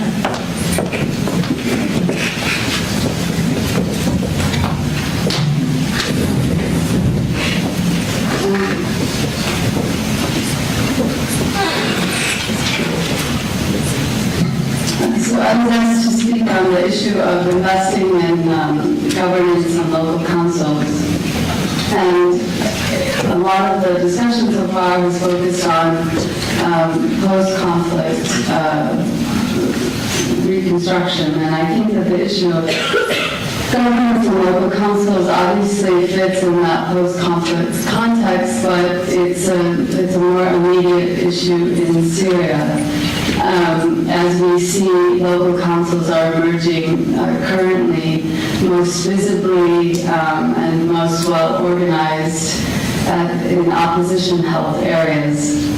There has not been, to my knowledge, public mapping of the local councils. There are agencies, U.S. hired agencies, British hired agencies that are doing some kind of mapping, but I haven't seen these figures or information publicly available. Many of you who work on Syria and who've had the opportunity to go inside or get close to Syria and Turkey and Lebanon have personal knowledge of these councils, but we don't yet have, I can't tell you right now how many there are, but in general, what we've seen is that local councils are emerging at two levels. One is the provincial capital level, and then the other is a town or a city, town, or a village level. And within that sort of orbit of more localized town councils, oftentimes you'll see neighborhood councils forming or breaking off for various reasons. And those are the structures that are emerging. It's very fluid because the situation in Syria is one of high fluidity. One day there could be 2 or 3 councils competing in a city, and tomorrow they could have merged together and are acting as one, and then the next day it's a total breakdown. It's in part dependent on individuals and individual agency, and when individuals are harmed or abducted or detained, that impacts the ability of the councils to continue with some level of coherence. But there are other factors, and I want to talk about those factors a bit. But before I discuss some of the contestations and challenges with respect to emerging local governments and councils in Syria, I just wanted to briefly touch on what was there before. Syria was an absolute autocracy with a very centralized presidential authority that was built around the Ba'athist Party, but there were governance was concentrated at the provincial level.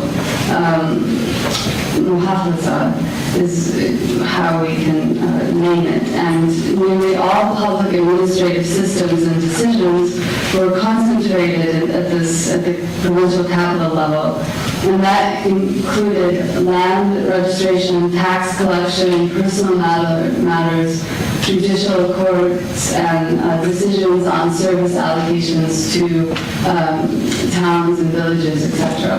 So if you wanted to register a marriage, as I understand it, you would have to travel to the provincial capital to do that registration. Yet there were municipal councils, but they were not effective representative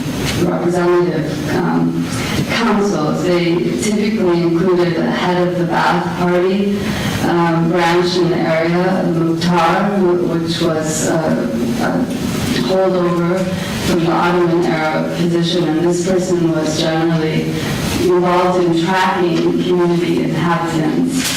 And the third representative element in the council would be the head of the local branch of the Ba'ath-dominated Farmers Association.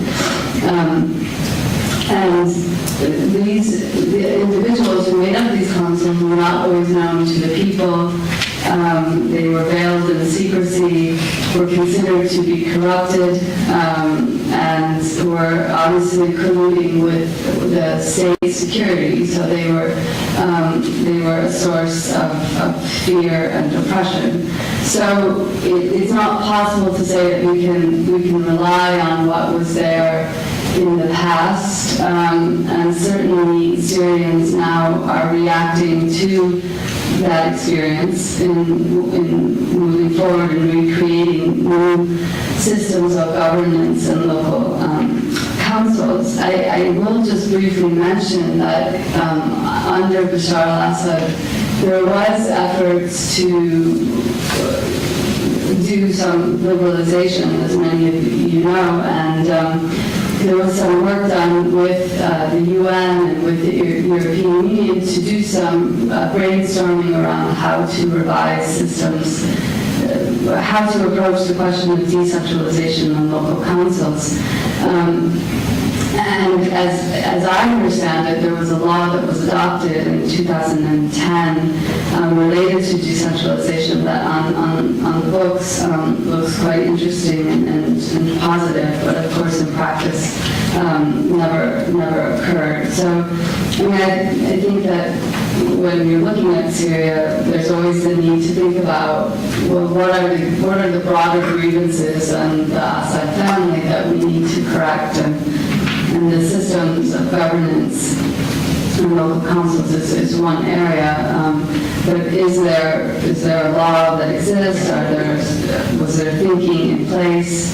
Were there new practices that were emerging in Aleppo or in other places that maybe we can draw on in drawing a post-conflict map? But for now, the emerging local councils, they represent a chance to begin reversing what was wrong, and begin a process of rebuilding. But it's complicated, and it's complicated because what I see with these local councils is that it's a highly contested terrain. There were three main contestations that I've identified. One is related to the military-civilian relationships. The second is identity and ideology. Tamara rightly said that Syria's conflict is largely about identity, but I think it's also about ideology. Various forms of ideology, but that is an area of contestation. Third, we have authority and legitimacy, and so these three areas of contestation interact together, and they cannot necessarily be separated, but reviewing them each individually, military-civilian relationships, what I've seen and heard is that there's a dominant interest on the part of Syrians to ensure that governance councils are civilian and civilian-led.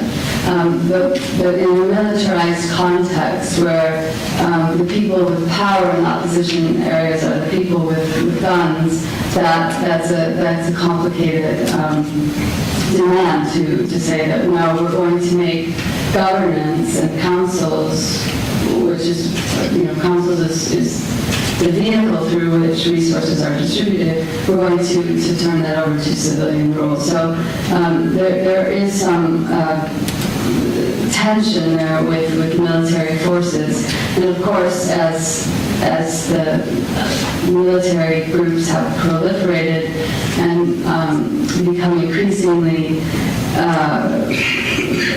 contested themselves, it's become a main issue for the councils.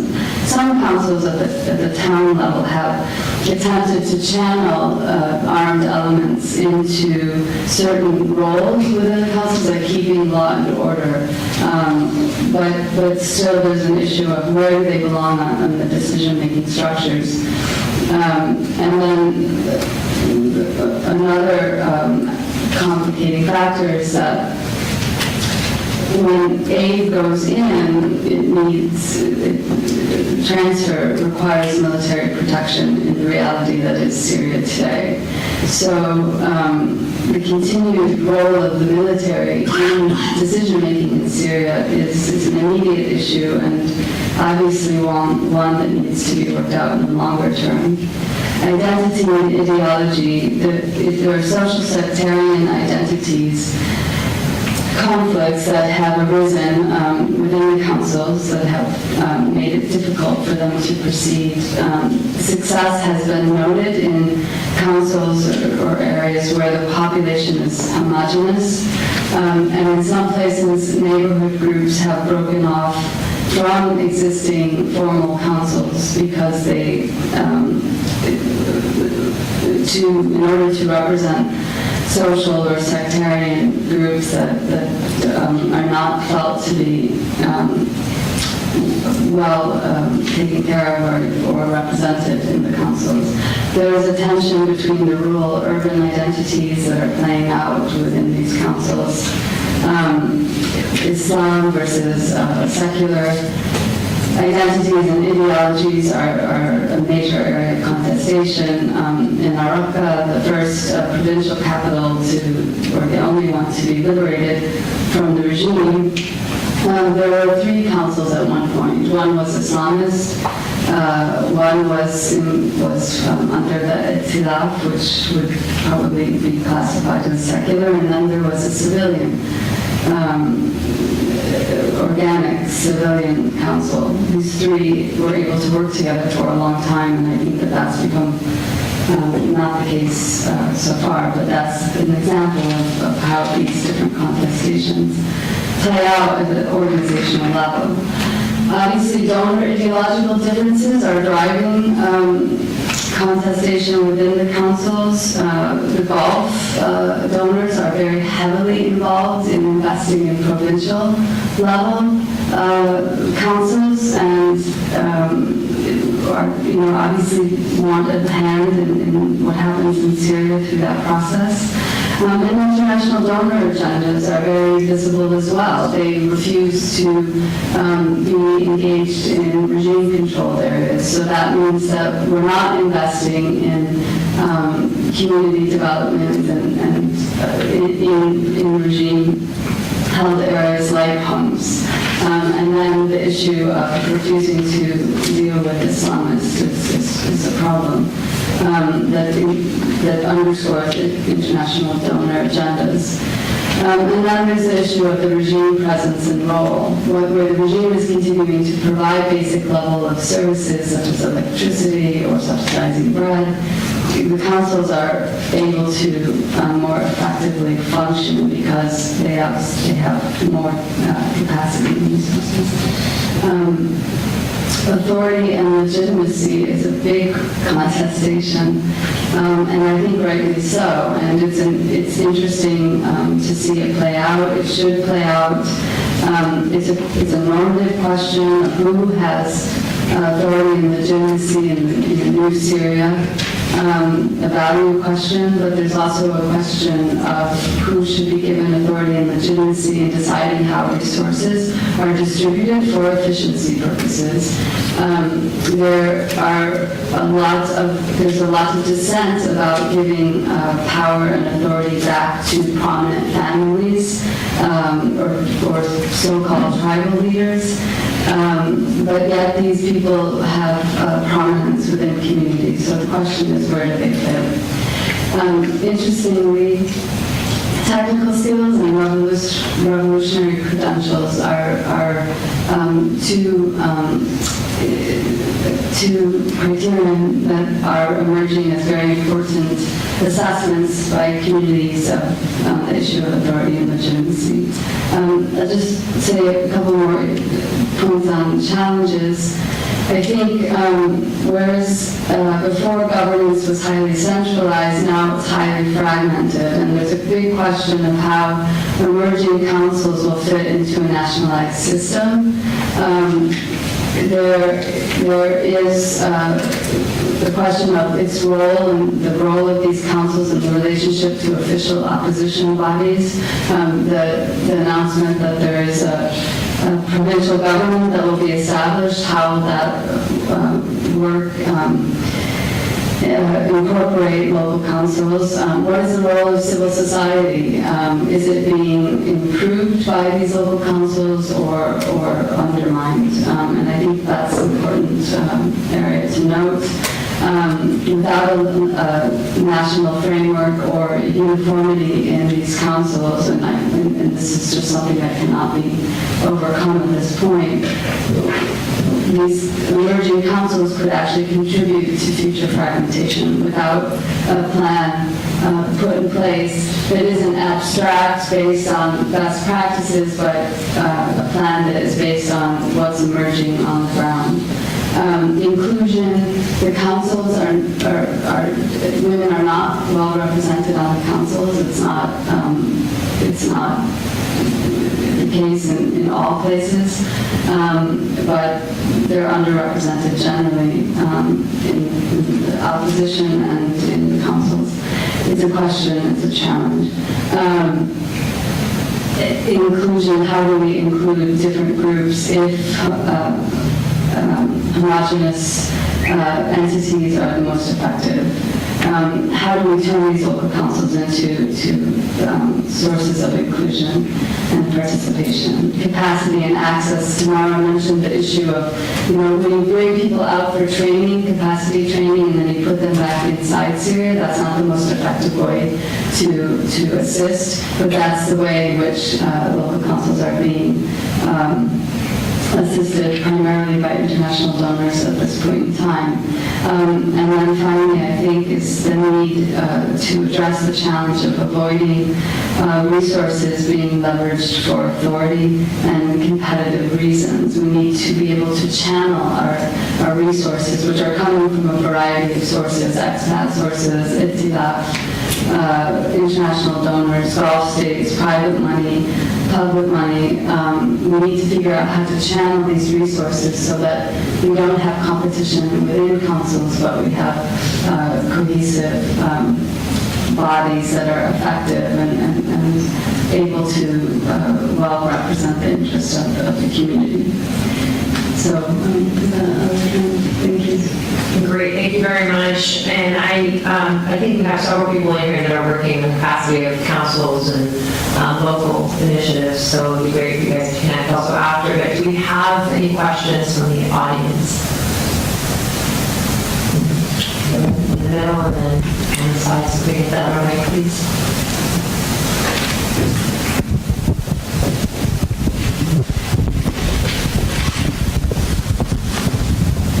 Thank you. My name is Ruben Haji, I'm an attorney. I wanted to ask you, from your experiences, where do you find the emphasis on investment of the councils and on governance?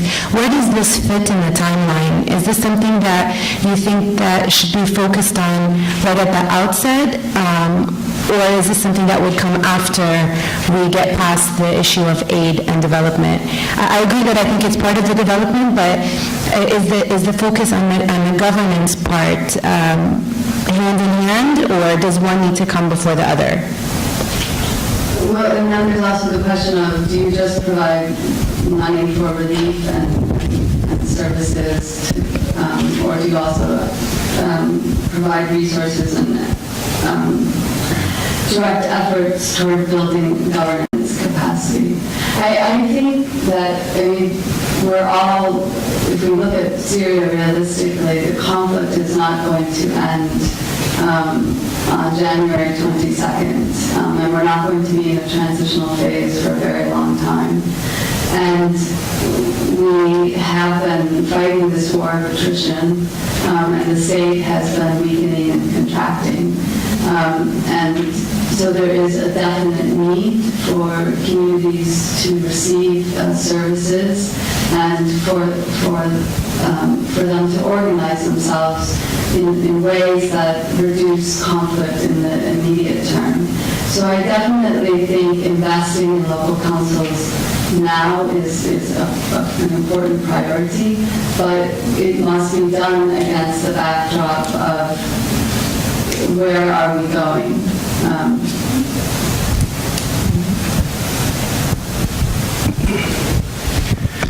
My name is Ghassan Al-Shah.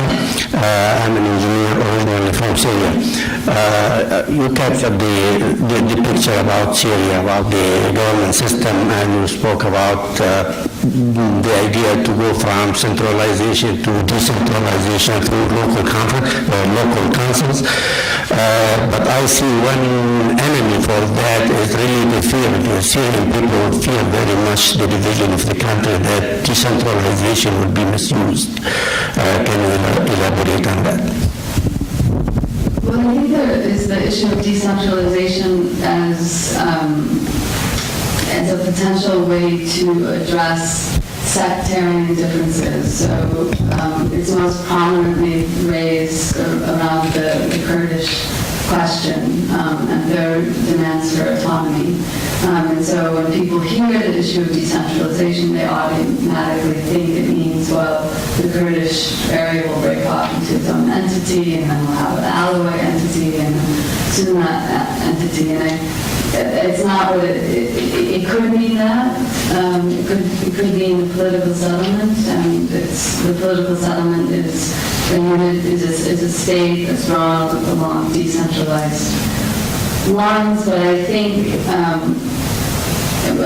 that political question should not always be conflated with the question of more decentralized, localized governance capacity and decision-making authority. Syria is a very regionalized country where regional identities and realities have played out before the conflict, and it's increasingly the case that different conditions pertain to different parts of the country, and this will persist for a long time. And so, putting aside the question of how do you settle the fault line with Kurdish groups, I really think that we need to empower local governments and not be afraid of, maybe it's the word choices we use, we can be careful with that, but we have to realize that for a while to come, things are going to get done at a regional and even more so at a town and city and village level. One quick question. I know you have to get out of here, so do you have time for one more? Okay, thank you so much for your thoughts. I think my one question is essentially, in the past, the United States and I guess even the United Nations, we've failed at nation building, right? And with Syria as such a, with such a, it's such a complex situation with outside and regional, factors that are kind of influencing the Syrian, catastrophe there. My question is essentially how can what role, I guess, does the international community play in rebuilding, Syria in terms of, whatever you want to say, a democracy or whatever type of government, with keeping in mind, an organic, a grassroots type, approach to, building government, because I think there's a lot of factors, regionally and internationally that are kind of trying to, push their agendas upon the Syrian people, whereas their determinations, and their thoughts aren't taken into account. Well, it's definitely a dilemma. I think, clearly the Syrian people have asked the international community for resources, for money, for equipment, for resources. And so with that ask comes a certain set of conditions, because the aid systems have been in place long before Syria became a major international aid zone, even though I think we're not seeing enough of it materialize. And I think that, and it's not just the West and the aid, it's also the Gulf countries that are playing a major role in dictating, or not dictating, but in influencing direction. And I think it's incumbent on Syrians to make the decision, a strategic decision about where that aid is useful and where it's harmful for the communities. Because the fact is that it comes with conditions. And I think that you do see some people make the decision, but there isn't, it's a very complicated prospect. But I think that we shouldn't refuse the expertise that comes from the international community, the comparative expertise that they can deliver in terms of what has worked in other places and what hasn't worked. I think some pressure from the outside on inclusion principles is potentially a good thing, but I don't think it should get to the point of dictating internal priorities. And I think that that's where the Syrians have to make a strategic decision, which I am not sure that their capacity is there because there's so much pressure due to the conditions and so forth. But it's perhaps something that more effort needs to be directed toward. All right, well, thank you very much for joining us. All right, without further ado, I'd like to invite Mr. Bassett Kirkwood, who is the U.S. Counsel to the Syrian Coalition, both in Washington and at the United Nations. And Bassett will be speaking about the Economic Trust Fund and work on investment, the investment climate and work in that sphere.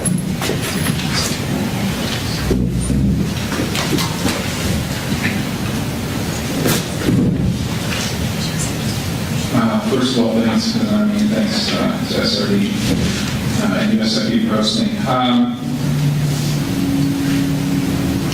I'm by no means the economic expert that many, the development expert that many in the room are, but I'll give a perspective from the opposition coalition and the economic planning activities that have taken place and that are taking place and that are planned to take place to facilitate some of the very important work that we're hearing about today.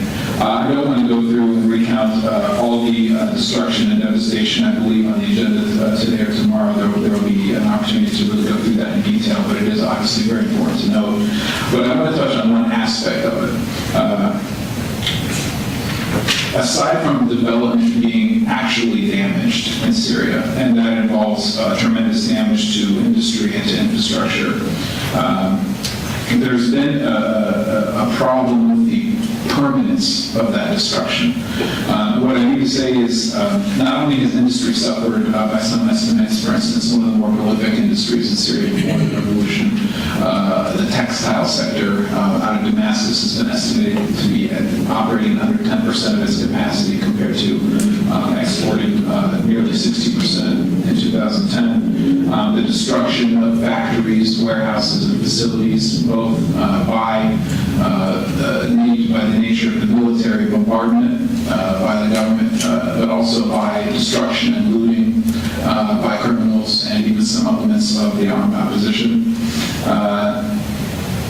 There's a significant decrease in the assets of Syrian banks, including private banks. By some estimates, within only the first year, there was over 20% decrease in the divestment of assets from those banks. But what's troubling about this, when I talk about the permanence, I'm talking about one example of that would be the capital flight that's taking place in Syria right now. So beyond simply the destruction to the industry and to the infrastructure, money is actually being moved out of Syria, both when people are leaving Syria and as a matter of prudence for investors and people with money in Syria. If you look at the bank reports coming out of Syria, there's a general trend, a loss of profits, decline in deposits, defaults on loans in the millions of dollars, and really an economy that was for a long time cash-based and was only beginning to become one that operated on the more modern bank standards. To see where the money is going, you generally just need to look at where the Syrians are going. In many cases, In Lebanon, there's been an increase in the Syrians setting up shop either with relatives or with pre-existing bank accounts that existed in Lebanon. Some estimates in Turkey, for instance, in the Hatay province, which is near Syria, over the first 18 months of the conflict, there was a 34% increase in deposits in those banks, which is obviously a spike that can probably be traced to the influx of Syrians into the region. That amounted to, within the first 12 months, over $230 million of new money into just that province of Turkey. If you look at Egypt and the Gulf, there are more examples of the finances becoming more embedded. Syrians actually investing, setting up shop, buying homes, investing in fixed assets and land that are much more difficult to move than liquid assets, which is what you saw more towards the beginning. So there's a serious problem in let's not think that right after the transition or after the conflict ends that the Syrians will begin to reinvest in Syria. We've passed the point now where some of the money, maybe a lot of the money, won't come back to Syria, and that's something we have to deal with. So when we talk about economic development planning, aside from the obvious economic benefits of that, there are also transitional or political benefits. There's some value in showing the Syrian people who are caught in a crossfire right now that there's at least some work being done to plan for the future. The reconstruction and redevelopment that's going to be needed in the country is massive. It affects almost every sector of the industry. And to ignore the issue simply because it's not a matter of humanitarian aid or political or military value is a strategic mistake, not only in terms of the economic implications, but also in terms of the morale, the vision, and the political benefits, the transitional benefits, let's say, of projecting at least the planning for a better future, sort of a reassurance to people that things are bad now, we know they're terrible, but we're working on something, and that in the future we'll be able to empower Syrians to rebuild an economy for themselves, one that belongs to them. So what are we doing for that? And by the way, I don't want to get into politics, but just to mention that this issue needs to be part of a solution, of the political solution to the Syrian conflict. So right now there's a lot of eggs in the basket of the Geneva conference, or what may result from that planning. The economic development and the assignment of legal rights among individuals, businesses, government, and people in Syria needs to be part of the solution. There's been a tremendous amount of internal and external migration in Syria. We have to sort through the legal rights. We have to know how to deal with the assets that people have moved in and out of Syria, or assets that have been frozen in sanctioned banks, and both the fixed and liquid investments, so land rights, property rights, home ownership.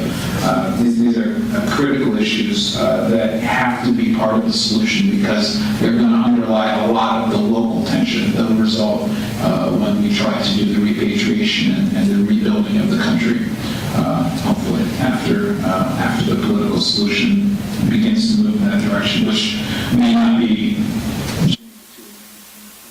whenever that happens, this economic assignment of legal rights has to be part of that portfolio. So what's happening now? The basic idea is there are those who are trying to create a platform with and through actors on the ground in partnership with the international community to plan for, and in some cases immediately begin redevelopment activity in Syria. First on the legal framework and how I was originally tasked with some of this work was the legal portfolio. Because Syria is under a very tight sanctions regime both from the U.S. and the EU, one of the first challenges is dealing with the sanctions that apply to the redevelopment activities in the country. In June, let me say, towards the beginning of the conflict, the Office of Foreign Assets Control in the Department of Treasury issued a number of licenses, mostly for humanitarian work, but also journalism and legal work and related activities in Syria. That would allow basically U.S. persons, which is very broad definition of these legal structures, to operate in Syria under the auspices of this humanitarian license. That's enabled many of the organizations represented here that have been active in the U.S. and Syria, from the U.S. and Syria, to do some of that very important humanitarian work. Again, thinking towards economic development planning in June, we worked with the State Department and the Office of Foreign Assets Control, OFAC, and the Bureau of Industry and Security and Commerce, and those two departments that oversee most of the sanctions applicable to Syria. And they issued new licensing or statements of licensing policy or regulatory exceptions to the sanctions on Syria. As a general matter, I don't go too detailed into that given the time, but a new license, a revised license was issued for humanitarian work to include a very important issue, which is the protection of cultural heritage sites in Syria and historical sites in Syria, which is like the rest of the country really tragically suffered by destruction during conflict. But also a statement of licensing policy for U.S. persons wanting to engage in development activities in Syria related to 3 specific industries. At first, which were the telecommunications industry, the oil and gas industry, and agriculture. Additionally, in fact, on the same day, the Bureau of Industry and Security, the Department of Commerce, or BIS, announced it would be issuing exceptions, regulatory exceptions to the Syria Accountability Act, which is the major source of recent sanctions on Syria, in additional sectors that include the water supply and sanitation sector, agricultural production and food processing, power generation, oil and gas production, construction, engineering, transportation, and very critically, of course, educational infrastructure. So those activities now are under sort of the new phase of the law that would permit further activity in these areas. So now that the legal framework has begun to be established, and by the way, we've worked with our counterparts in the EU to pursue similar programs there, and in many of these sectors, those licenses have been issued as well. So what exists now for that work? Now I have 2 minutes left, so we're going to run through a few of them. First, the Syrian Recovery Trust Fund. This is a project of the Friends of Syria, or the Friends of Syria that we built a contact group, which is now deployed in Gaziantep with an office there and a management facility, a management unit that's already begun implementing in part projects on the ground in Syria related to recovery and development activities. It's been funded with over 40 million euros so far, significant contribution from the U.S. and is expected to grow. It's managed by the German bank, and the donations it receives are for this development activity through the trust fund to be implemented by the government, NGOs, and other local actors in Syria. I'm part of the group that's forming a private platform to consolidate the efforts of the private industry in the U.S. and Syrian businesses, so as to connect U.S. businesses and Syrian businesses. One of the groups, for example, that we're coordinating in Syria is the Syrian Business Forum, which is a group of over 300 Syrian businesses and business persons that have operated on the ground or plan to and have begun to form the nucleus of the redevelopment sector for the private industry in Syria. And we receive in our office, here in the left office, a lot of outreach from U.S. corporations that are interested, at least long-term, in getting a lay of the land for what kind of development activities and opportunities there might be. And obviously a country that's needed plenty of development before and now needs much more. The project we had, I don't know, speak too much about it, the project of the Syrian Expatriates Organization that's focused on microfinancing, which is something that the Syrian government and the Syrian private industry have been experimenting with before, starting on the ground of Syria, but never quite took off. It's a project that is happening from SEO, which is based here in the U.S. They've done 6 months of planning research on the ground already. I'll say briefly about quick and defensive expatriates. There's a lot of talk about outside opposition or outside influence. I want to say that this sector specific, economic development and recovery, there is a tremendous amount of value to the role that expatriates and diaspora can play in Syria.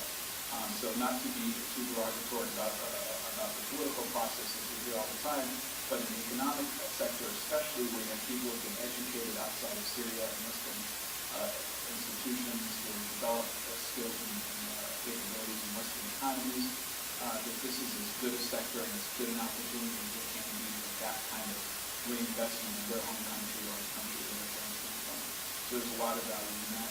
To our friends at USAID, I think we need a Syrian American Enterprise Fund based on a model that's been done in the U.S. for Eastern European countries as well as more recently Egypt and Tunisia. And I think that educational exchange, which is the point that was raised earlier, is something very important. The more we can educate Syrians in these systems and in these institutions, the better they can be for their country. And for that, there's a lot of value in that. I hope that our friends from IU can elaborate more on the scholarship rescue fund and the Syria Consortium scholarships that will be critical to increasing that education exchange.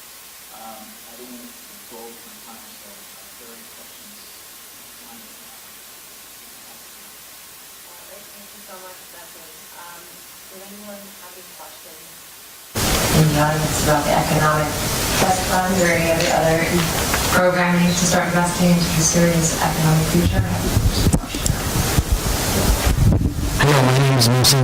I have a question with regard to the embargo that's imposed on Syria with regard to banking. I know many of us here will have relatives in Syria who cannot send them money. Is there anything that you're working on with the Department of State and the Commerce Department to ease some of those? Because if you want to spend money to Syria, you know what are the consequences and how hard and difficult it is. And now coming on the winter season, you know, a lot of people need a lot of money, and they rely on people like us here to send them. And we might have actually some legal implication if we do send money. So is there any kind of protection for the Syrian community to be able to transfer money and not be implicated as terrorist or activities or other illegal activities that deems legally impossible? Yeah. Thank you. And I think that's a very important question, and one that we have spent some time on.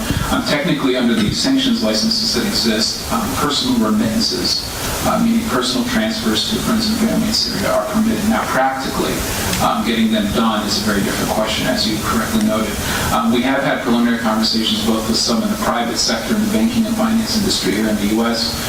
And in the Gulf, as well as some Syrian business persons who have talked, and with the, I should say, with U.S. government, relevant U.S. government agencies, about the creation of a banking and finance system to accommodate personal remittances, as well as to actually provide banking services to people in areas outside of government control. Because there's obviously a major problem that most of the branches that exist of the banks, even in the outside regime areas, are related to central banks in Damascus. And in most cases, their funds are frozen or there are heavy sanctions against transferring funds to those banks. So we have talked about that. Unfortunately, it's a long-term project and requires some serious investment, both from the legal and policy side by the U.S. government and from the community. And the closer we can get to bringing those groups together on the same vision for something like that, the better we'll do. Unfortunately, I don't have a great answer for you now, but I can tell you that it is something that has been thought about and that we are talking about. All right, is there any other question? Thank you so much, Beth, and you'll be around.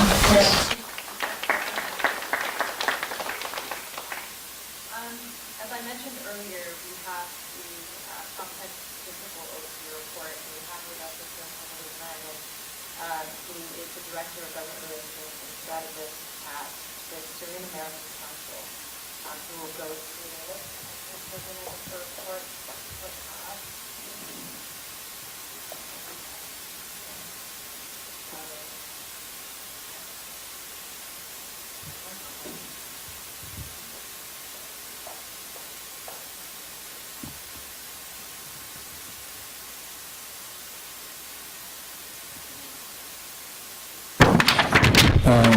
My name is Mohammed Nani. I serve as the Director of Government Relations, Strategist, and Senior Political Advisor with the Syrian American Council in Washington, D.C.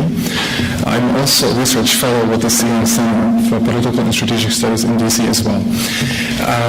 First of all, I'd like to thank the organizers of this event and commend their efforts on setting it up. the conversation about development is a very important one in Syria, given the scale and scope of what's happening. Today, a friend of mine, or a colleague of mine, who is based in Ghouta, eastern Ghouta, shared with me some photos of destruction wreaked by surface-to-surface missiles that hit Douma yesterday. And the destruction is so heartbreaking. Of course, over the course of the past 32 months, a lot of that has been happening, so naturally the magnitude of the destruction, the damage is so heartbreaking. Today I will run with you through some of the statistical, some of the stats some have compiled to try and give you a glimpse into what we're actually looking at as we discuss development in Syria. But first of all, I'd like to remind you that the situation is very fluid and that access has always been an impediment it's always complicated conducting accurate assessments that actually reflect the ugly realities.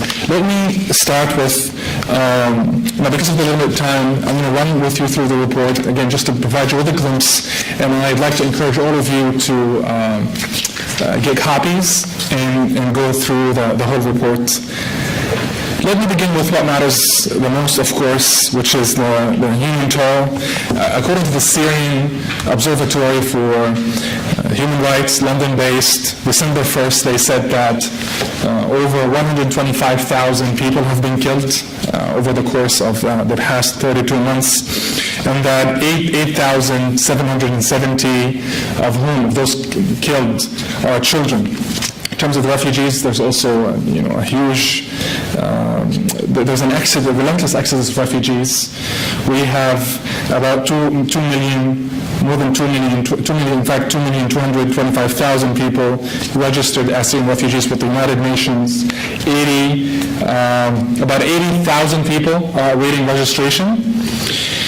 70,000, the number of Syrian refugee families without a male head of household is about 70,000, and the number of children displaced as of the end of this November is close to 3 million.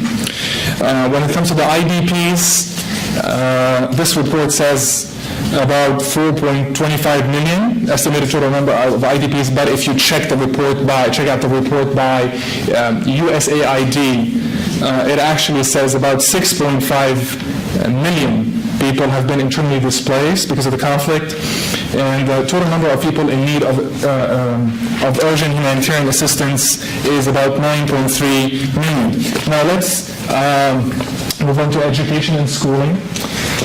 In the circumstances interrupting schooling, 70% of violent acts have occurred and affected children's education in the year 2012 alone. According to Save the Children report, Save the Children also estimates that 2.5 million Syrian children, the education for them is under threat. UNICEF reports that more than 3,000 schools have been damaged or destroyed since the beginning of the conflict. UNICEF also says that over 1,500 schools are being used as shelters for displaced persons. And the Syrian Observatory for London-based Syrian Observatory for Human Rights estimates that 650,000 Syrians are taking shelter in schools. Lots of teachers, of course, have been killed. This report indicates that about more than 110 teachers and other staff have been killed, and that many others are no longer reporting for work. Next is dropout rates, and they're staggering. 90% of children and youth aged 6 to 17 are estimated to be out of school as of October 2013. In some areas like Idlib, some provinces like Idlib, the attendance rate is currently 55%. School attendance rate in Aleppo is as low as 6%. In the cities worst affected, some children have missed out on almost 2 years of schooling. And when I take frequent and regular trips to the so-called liberated areas in Syria, and I meet a lot of these kids on my trips, and the yearning they have, when they talk to me about schooling, you get the impression that they're talking about memories they cherish so much and that they would really love to go back to school, but that the situation, of course, does not permit that. Like I said in the previous slide, lots of schools are now being used to shelter internally displaced people. So in areas with some high numbers of displaced families, classes are overcrowded with up to 100 children per classroom. Next, health, hospitals, clinics and supplies. The following statistics are were released in June 2013 by the World Health Organization. 60% of hospitals are affected, 38% of hospitals are out of service, 22% are damaged, 78% of ambulances damaged, 52% out of service. Out of 30,000 doctors registered in Syria at the beginning of 2012, 16,000 have left the country.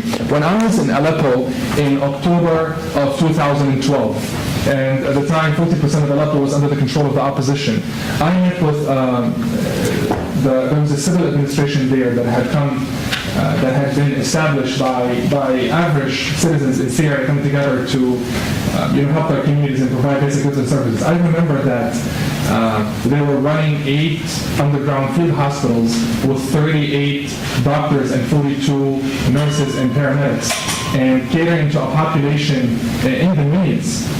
I had the chance to visit 2 of those hospitals and met with some of the doctors and the staff. And just 2 days after I left and came back, to the United States of America, I saw pictures of this very same hospital, Mashfa Shifa, very same hospital I visited, leveled. It was leveled in indiscrimination. So this is the situation that we're dealing with. Experts estimate that it will cost $300,000 per month to cover the cost of treating casualties and injuries for the next 10 years. Now, diseases. As I'm sure you must have heard, Syria, now the World Health Organization has confirmed 17 cases of polio, so there's an outbreak of polio, and immunization conflict is hampering the organization's immunization efforts. Health facilities and local pharmacies are increasingly unable to provide medicines. Some activists I know in Ghouta reported that the security services, Ghouta was one of the areas targeted with chemical weapons. They reported that pharmacies in Damascus in general were restricted in their ability to dispense atropine, which is the antidote or the thing you want to have access to if you sustain chemical weapons injuries, because the security services were actually going after who is seeking that kind of medicine. So health facilities and local pharmacies are increasingly unable to provide medicines, particularly for continuous treatment of chronic diseases. Next, child health. More than 4 million children are affected inside Syria. There's malnutrition.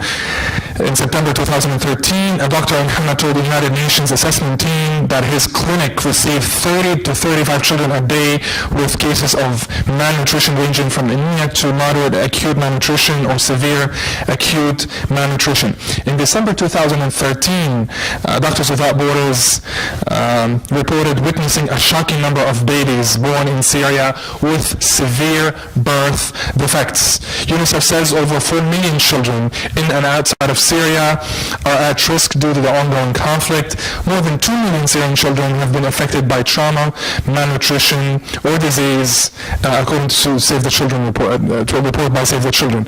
Psychological trauma is also there. 3 out of every 4 children interviewed for a study by a university in Turkey have lost a loved one because of the fighting in Syria. And the fighting has also left 1 in 3 children with injuries. Next, maternal health. More than 250,000 of pregnant women have been affected by the conflict in Syria, and they're expected to give birth under dire circumstances. Before the conflict, skilled birth attendants, like midwives, etc., assisted 96% of deliveries in Syria. Currently, a significant part of maternal health care has broken down. Birth, so there's also an increase in the rate of birth by cesarean section. They're 3 to 5 times higher than in normal conditions. And for instance, in some of the hospitals, in one hospital in Homs, 75% of the babies are delivered using the surgical procedure. Doctors Without Borders also reported that among pregnant women, miscarriages and preterm birth are on the rise because of the stress caused by the conflict. So the children said that between 15 and 50% in the proportion, it says indications of a further reduction between 15 and 50% in the proportion of mothers breastfeeding, and that's also because of they think it's associated with stress. Electricity. Yesterday I spoke with a family that lives in one of the affluent suburbs in Damascus, in Qura al-Assad, which is a very affluent, if not one of the most affluent in Damascus. And I was surprised that they said that they're experiencing in that neighborhood, which is, of course, it's one of the suburbs, it's not in Damascus proper, power outages that last about 5 hours. So if this is a situation in a suburb like Qura al-Assad, where lots of the army, where like officials and army officers live, you can only imagine what's it like for less important areas. Power cuts, reports of power outages in January and February. Power cuts are attributed to damaged infrastructure and a lack of government financing. The Syrian Ministry of Electricity raised the price of electricity by 140% for usage between 1 to 800 kilowatt per hour, and by 85% for a different category. And the Syrian government estimated as of October 2012 that the country's electricity sector has suffered 146 million in damages. One of the official dailies said that it contributed that to a lack of fuel supplies because of deteriorating security. Next, internet telecommunications. When it comes to internet telecommunications, most of the stats are provided by the Syrian government. In April of this year, Syrian government says telecom infrastructure has suffered damages of 1.5 billion.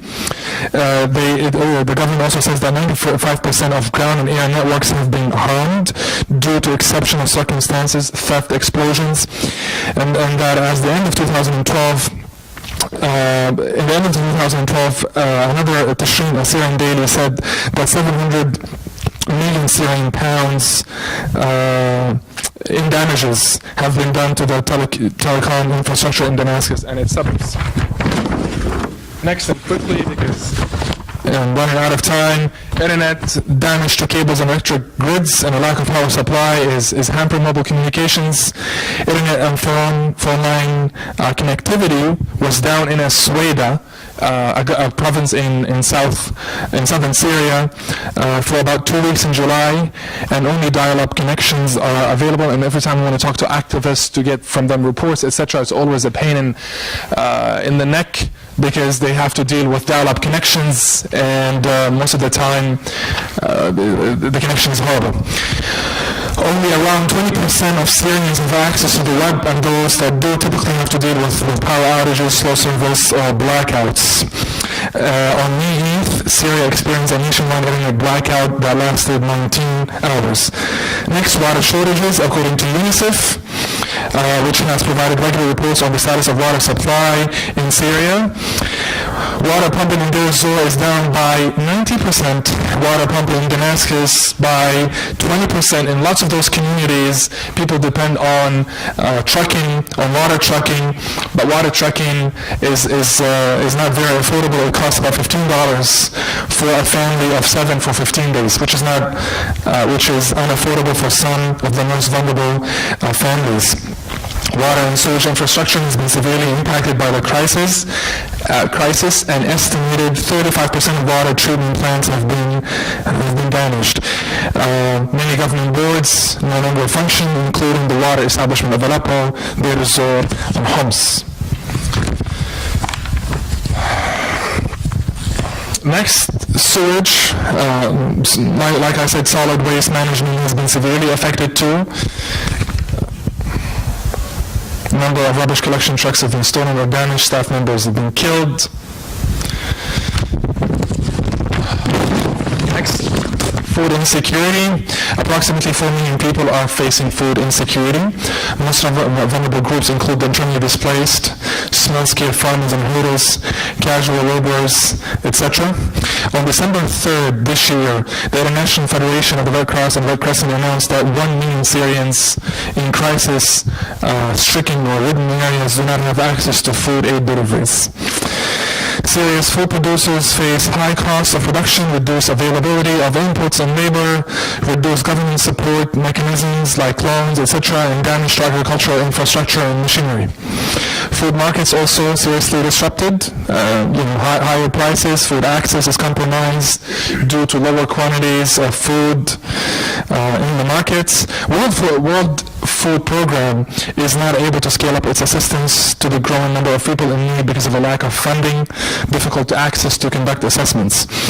In some besieged areas, completely besieged areas, mainly suburbs of Damascus like Ma'addani and Daraya, we've received reports from activists, and I think Secretary Kerry also wrote an op-ed about that in Foreign Policy, in Foreign Policy magazine. People in Ma'addani and Daraya have had to, because they've been under an ironclad siege for a long time, they've had to resort to eating cats and dogs to survive.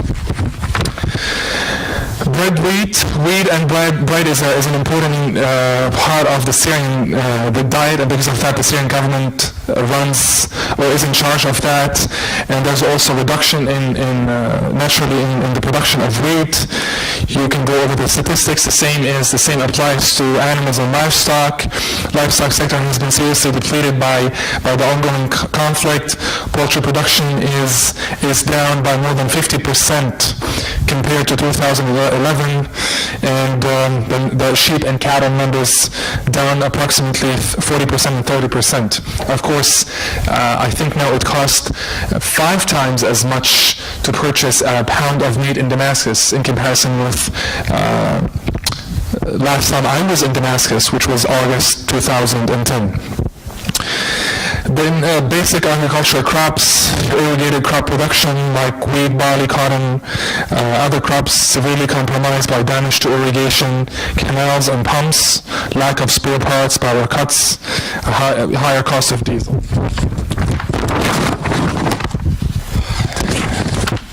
Almost done. Jobs and economy. Inflation is rampant. Of course, Syria's currency has depreciated a lot in 2012, and the year-on-year inflation rate rose by 50%. According to Cato Institute, they have reports that indicate that in October 2013, the inflation rate was 193%. Economic losses over the last 22 months stand at about 48.4 billion, almost 82% of the country's gross domestic product for 2010.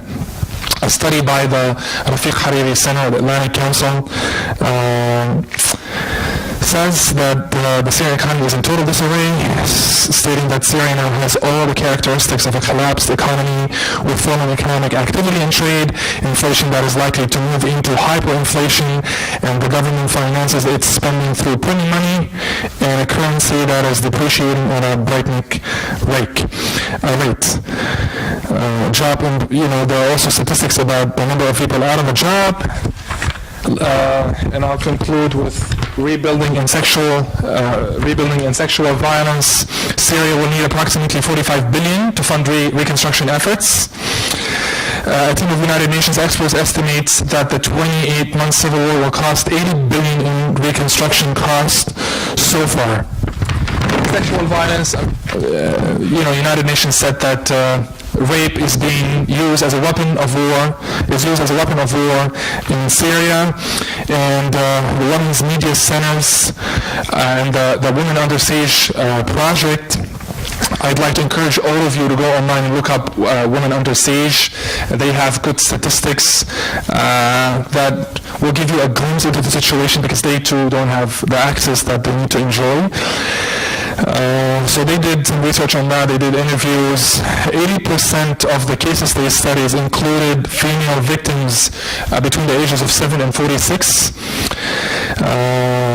Of those, 85% of women reported rape, 10%, I don't want to go through this details, but according to a January report by the International Rescue Committee, many Syrians identified rape as a primary reason for their families to flee to neighboring countries. And I think I'll stop here. And if you have any questions, please let me know. I'm sorry for being the bearer of bad news and grim details and sad numbers, but this is the reality that we are facing in Syria, and those who are interested in considering development will have to grapple with these very sad, heartbreaking realities. Thank you.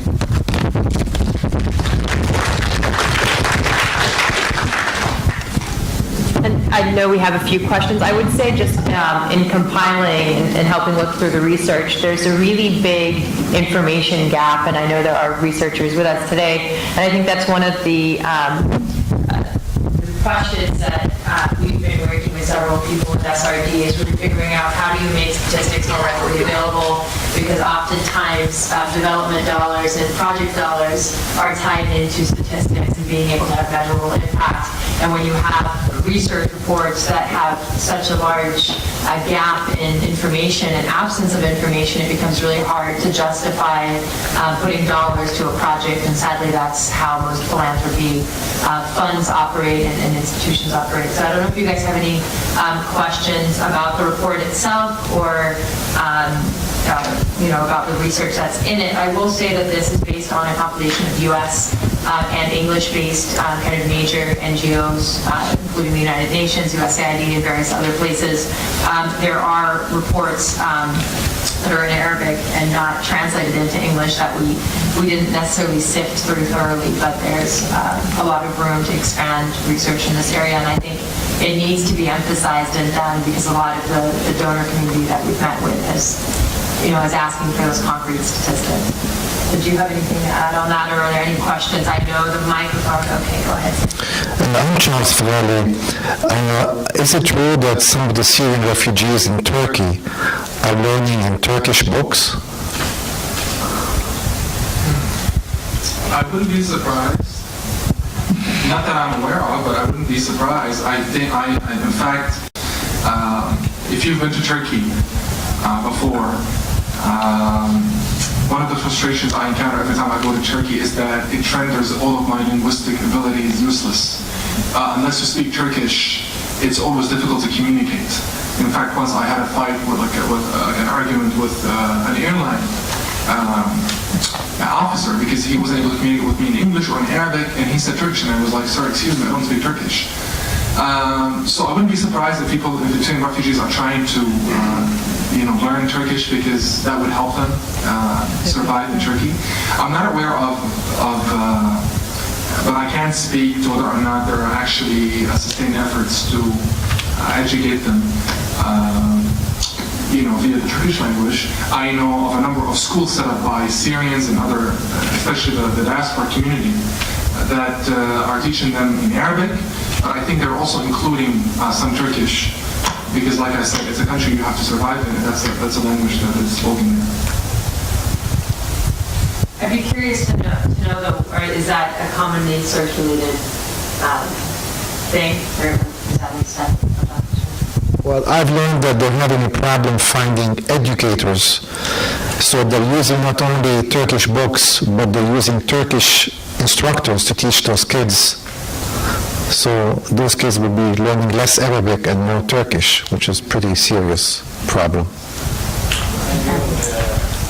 comment. The population very printed 2 million copies of the Syrian curriculum, and they is ready in Turkey to distribute it to the school that, they need it, and some of them started. They include Turkish language as a second language, in other words, but they teach in Arabic.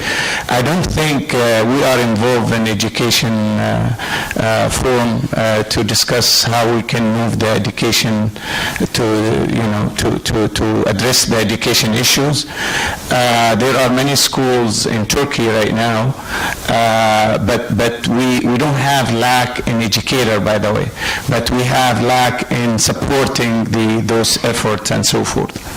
That's to my knowledge. The National Coalition of Opposition Revolutionary Forces has an educational arm, and I know the people working on this effort. They recently administered examinations to a large number of students, and they're working on that. And I also would corroborate what Mr. Abdullah said about their publication of notebooks in Arabic. But again, I wouldn't be surprised if, because of the massive need, some children were admitted in Turkish schools and are studying Turkish curriculum. I want to be mindful of the fact that we have a lunch break coming up, and it's a chance hopefully for people to network with one another. We also have people from the IIIE who are working on educational fronts. I would say before we go to one question before the lunch that there was supposed to be someone joining us, but he couldn't make his visa, didn't come out in time, but is a program that's trying to now digitize the Syrian academic curriculum so that you're no longer tied into having to be geographically in a school. Even if you're internally displaced or are refugees outside of the country, you can have access to the regular curriculum, Syrian government current curriculum. So that is an effort to make sure that the students are still able to kind of follow up with hopes that they will return and be able to pick up on their schooling. So that's one of the programs. Al-Shahar again, I'm only curious, I don't know if I missed it, but any statistics about people wounded with permanent damage or disability? This report does not include a statistic on the exact number of people that are permanently disabled. And I'm not aware of one. I'm aware of ballpark figures of the hundreds of thousands. Thank you. All right, well, thank you so much. We have a luncheon, a seated luncheon outside, and you guys can chat more. Right after the luncheon, we have Manat Omar from USIP who will be joining us soon. We will be also Skyping in a few individuals internationally who will be speaking about their experience on the ground in addition to talking through reconstruction, refugee inclusion for impact, in addition to kind of reconstruction management and strategy and how we can start looking forward to what comes next, while also looking at identifying Syrian resources and managing them.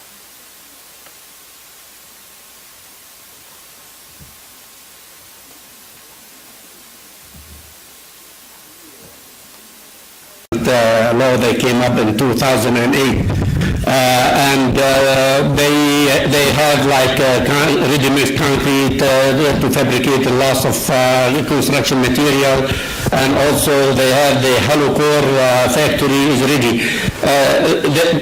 Yeah, there is, but some of the not everyone was able to continue working simply because the security deteriorated. To bring a sand from one place to another place was a big deal, big problem.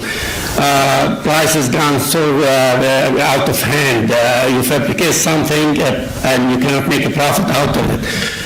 But in the south, construction is going on. In fact, after the conflict increased, is sarcastic to say so, simply because people before now they can build illegal. They just simply build something that they weren't able to build under normal circumstances, and people start building left and right. The material, I mean, there is a capacity there. There is a company that still can be activated, but of course, we need stability first.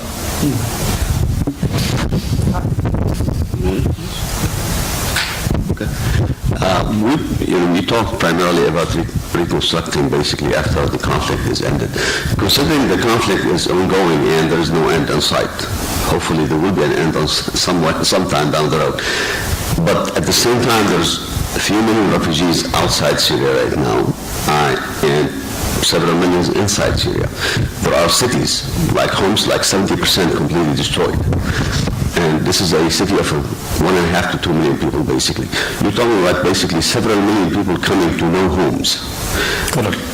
I think that the most important part of the whole reconstruction is to provide temporary housing, temporary schools, temporary hospitals. Based on basically this report that we basically saw in Syria 2025, pretty much hospitals are pretty much over 50% decapitated, pretty much. Right. So, has anybody looked into that, with temporary at least, getting those people to temporarily housing them, provide school for them, hospitals or clinics, all that stuff?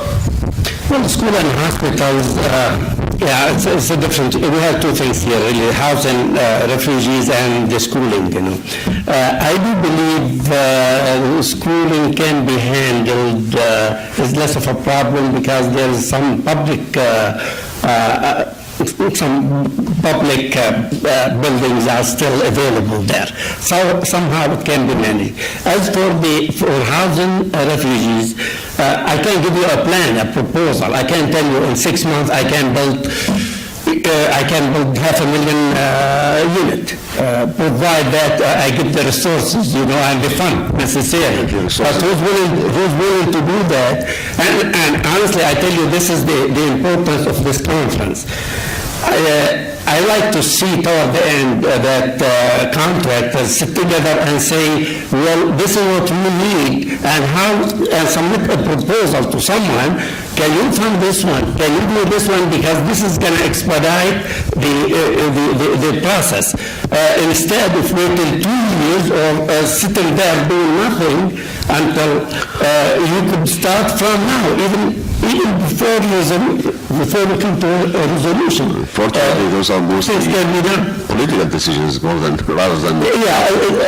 Political decision, as you know, is not in our hand, But what's in our hand is to write technical proposals to say, we can do that for you. Anyone is willing to own the problem.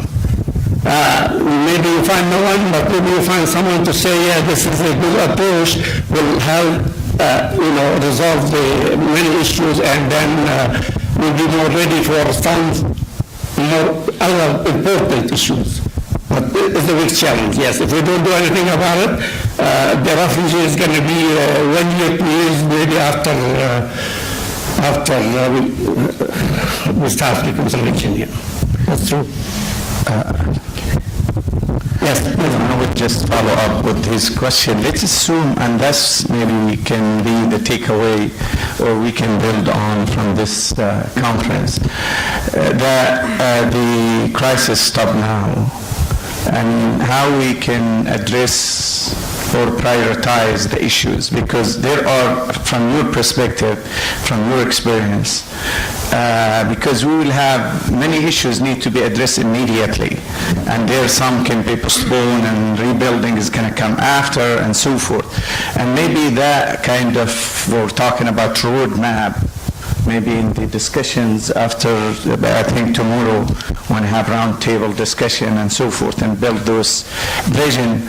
From your perspective, what those issues, maybe you can identify some of them to be addressed immediately. I'm talking about the sewage, as you said, the hospitals, the clinic, and school is full of IDP right now. I mean, what are you going to do about them, and so forth? Well, we don't have accessibility to information. The best we're hearing, what I heard this morning, the statistics, and you go online, you hear even lots of versions of those statistics. The step one to do is really, you need this damage registry. You need to know First, you need to know how many refugees outside, what's the need for housing. You need to know the schooling condition, what's, what we need. We need power, other thing. I'm not really worried about this because in the same time, the Syrian people are resilient people. They do that themselves. Everyone is construction expert. You just need, the material and the system to allow them to build. I hope tomorrow we sit and we put a list of things, a flow chart of some sort, to say this is where we're going to start, and this flow chart should end up with this plan, solid plan that this is what we need to. I don't have the answer for that because you need the statistic, the right one, the accurate one, not the overall. We all know there's about 4 million, where are they? And those registry, frankly, some people you hear stories, like some people are registered, but they're not refugees. I don't know if you heard about that. Yes. We need really, if you have the right information, then it's easy to go to do some gap analysis. This is what you need, this is how to do it, how you're going to go from here to here, and this is what it is. And I think we're capable of doing that. Any more questions? All right, I think that is about time. Okay, Sasha? I don't know if I exceeded my time. We have time for, starting at 3:30, so our next panel can get ready. Maybe we can pull up the PowerPoint in the interim and go ahead, Sasha, with your question. If you can just try to keep your answer a little bit short. Thank you. I would just wanted to ask if there's been any thought given to kind of thinking about post-conflict in Syria, some of the structural changes that will have to be made to the way like housing and government buildings are designed, because obviously I remember when I was living in Aleppo, they weren't very accessible to people with disabilities. After the conflict, we're going to have tons and tons of people missing limbs, missing legs. They're going to have to be able to have access to buildings. So has anyone within like the civil engineering sphere thought about what kind of structural changes are going to need to be made to address these issues post-conflict? This is, they call, I don't know if you are from that part of the world, but really in normal situation, this is not well addressed there, the special needs. Now we have more people of special need and we need to think about it. No, I don't have the answer, but this is something very important to think about. Is that short enough? Yes.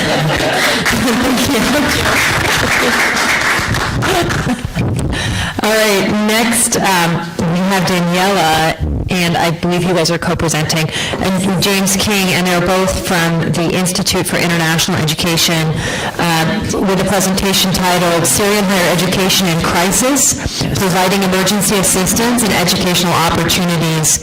And I don't know if most of you guys are familiar, they'll talk about the work that they're doing, but ultimately providing educational assistance for displaced Syrians who are not able to continue their education. Thank you.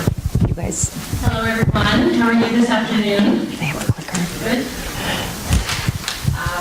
Thank you for inviting us to present on education. I'm going to try to click from here. Let's see if it works. So we are from the Institute of International Education. I'm Daniela Kaya. This is my colleague James King. And we are not a humanitarian organization or a development organization. So I wanted to tell you what we're doing here.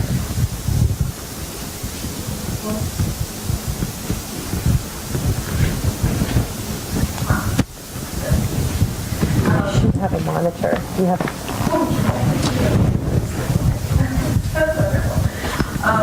So let me tell you a little bit about IIE. How many people here have heard of the Institute? Oh, that's great. So our mission is really educational exchange and training. We were founded almost 100 years ago with headquarters in New York City. We have many offices around the world and many staff and many member universities. We basically run exchange programs, and the one you've probably heard of the most is the Fulbright program, which we administer on behalf of the U.S. Department of State. What you probably don't know about the Institute, and I think it would be very interesting to hear for the Syria context, is that we had 6 openly on board in 1919 rescued students and scholars in danger throughout the world. So this is very interesting fact. We are not Syria experts at all, but we are experts in a way in rescuing students and scholars in trouble. So that's a bit of our history. And what I wanted to tell you is that before we go into the presentation and really the crisis and our response and challenges and so on, is that threats against students and scholars are present in every conflict. And so what the Institute did when it opened its doors in 1919 and was devoted to educational exchange was basically the Bolshevik Revolution came about, and we ended up spending a lot of time rescuing Russian students and scholars. And the way we do that is we try to save that intellectual capital by taking in the students and placing them in safe places, and the scholars as well. So I thought that would be interesting for you to know that we did this in the 1920s, in the 1930s with World War II, 1956 in Hungary during apartheid, and now really we have many conflicts in the Middle East upon us.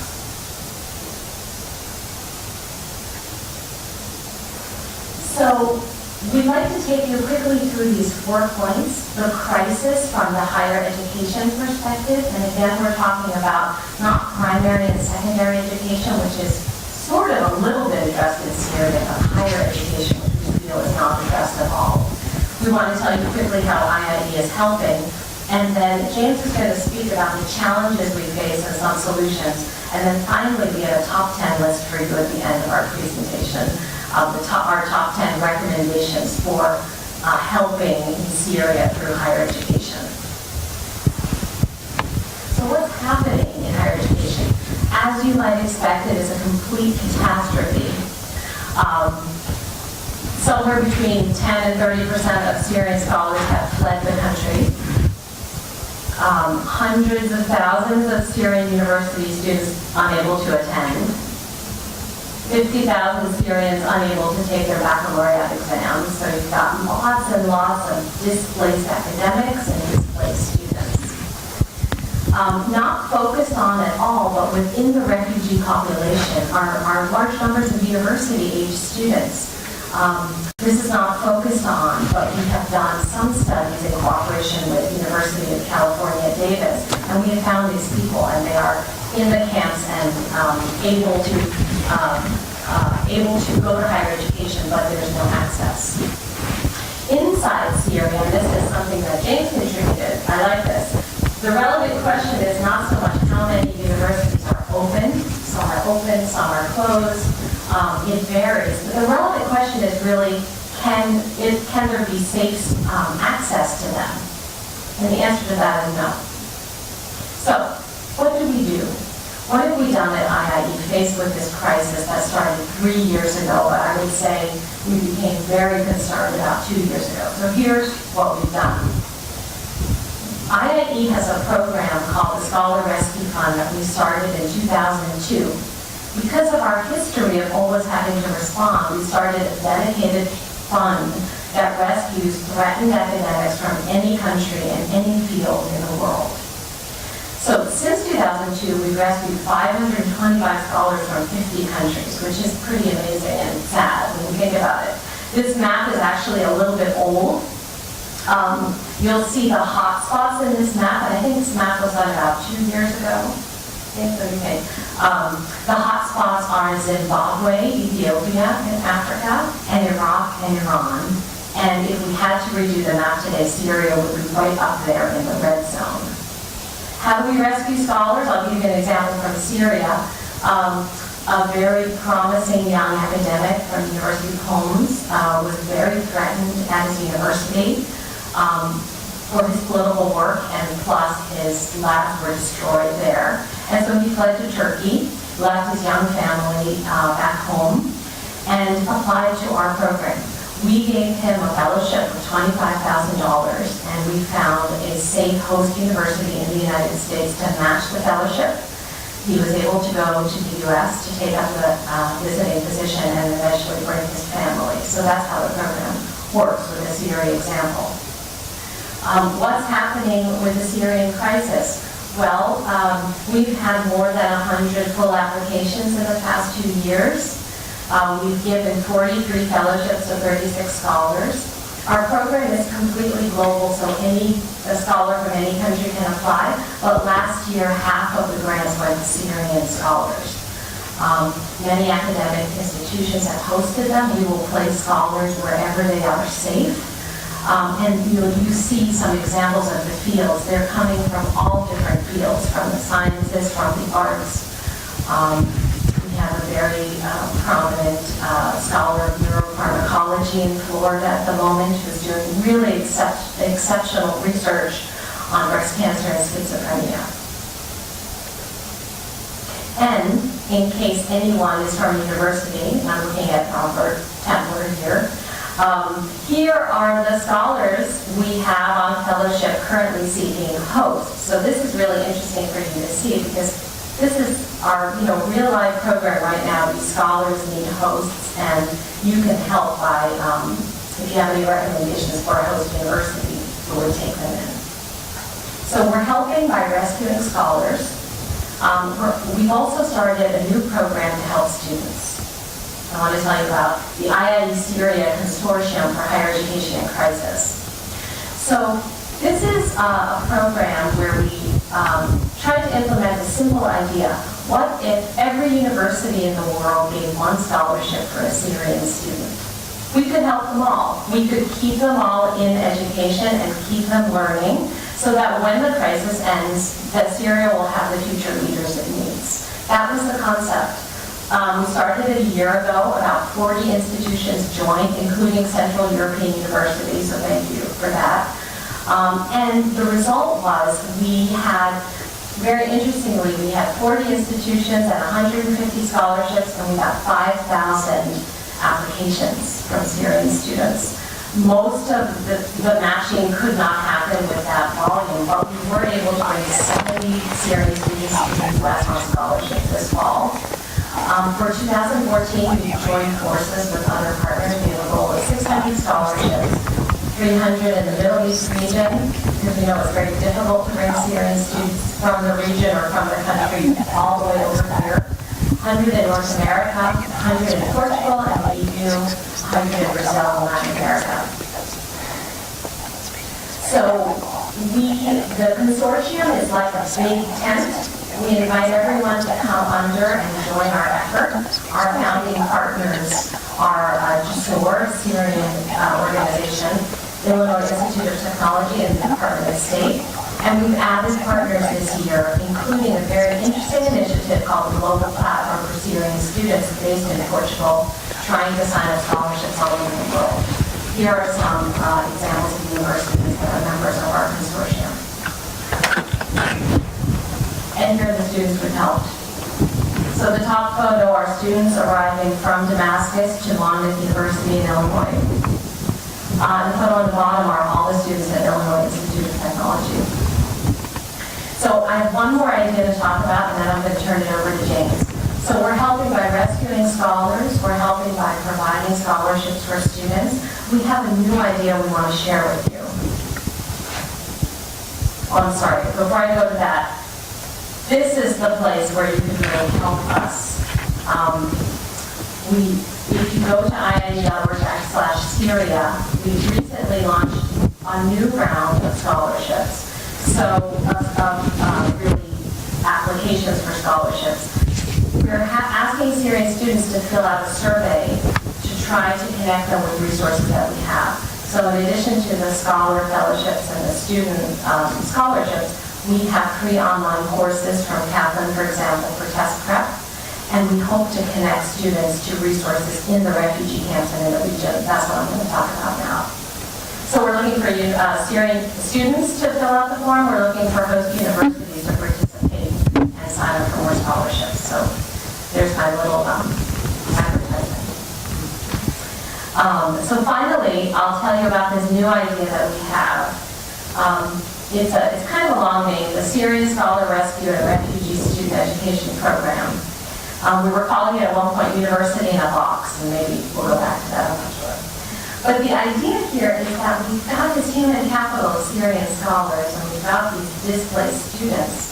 Can we bring them together for short-term academic courses in or near refugee camps? And I know I spoke to Sana recently, and this was actually her idea that she had, though I didn't know it at the time. So I think a lot of us are converging on the same idea, which is scholarships are great, but the elite, only the elite can access them. They have to know English, they have to have SAT scores. We really need something else that could be a more regional-based solution. And key to this, I think, is that they need to be where the refugees are. They need to be course topics that they really need to learn about. They need to have certification. This is very important. They need to have a value. And we are very happy to work in partnership with all of the NGOs who have actually, and I listed them here, been doing some work in this area. So those are that's our view of the crisis, and these are the 3 IIE programs. Now I want to turn it over to James for the next section to talk about the challenges that we're facing and the solutions that we see.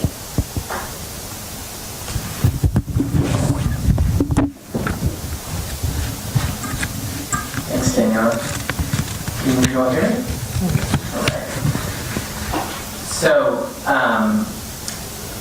we would just like to briefly just run through some of the largest challenges that we are facing in our work, and that other organizations that are working in the higher ed space, the challenge they're facing in the context of these issues, in the hopes that we can get your all feedback, possible collaboration. The first challenge is really a lack of information. There's a lack of up-to-date and accurate data on this population of university-age students, where they are, how many there are, what level. And this is a problem because institutions like IIE, as we're determining sort of what higher education programming would best meet these needs, we don't actually entirely understand what the need is. And we would definitely recommend that organizations like UNHCR and others conduct a census within the camps. We do know that ETILAF, the Higher Education Commission, is planning a census within at least the liberated areas in some of the camps, and then the Union of Free Syrian Academics as well is attempting to do something similar. But this, from our perspective, would be a tremendous value add as we seek to develop programming that can meet these needs.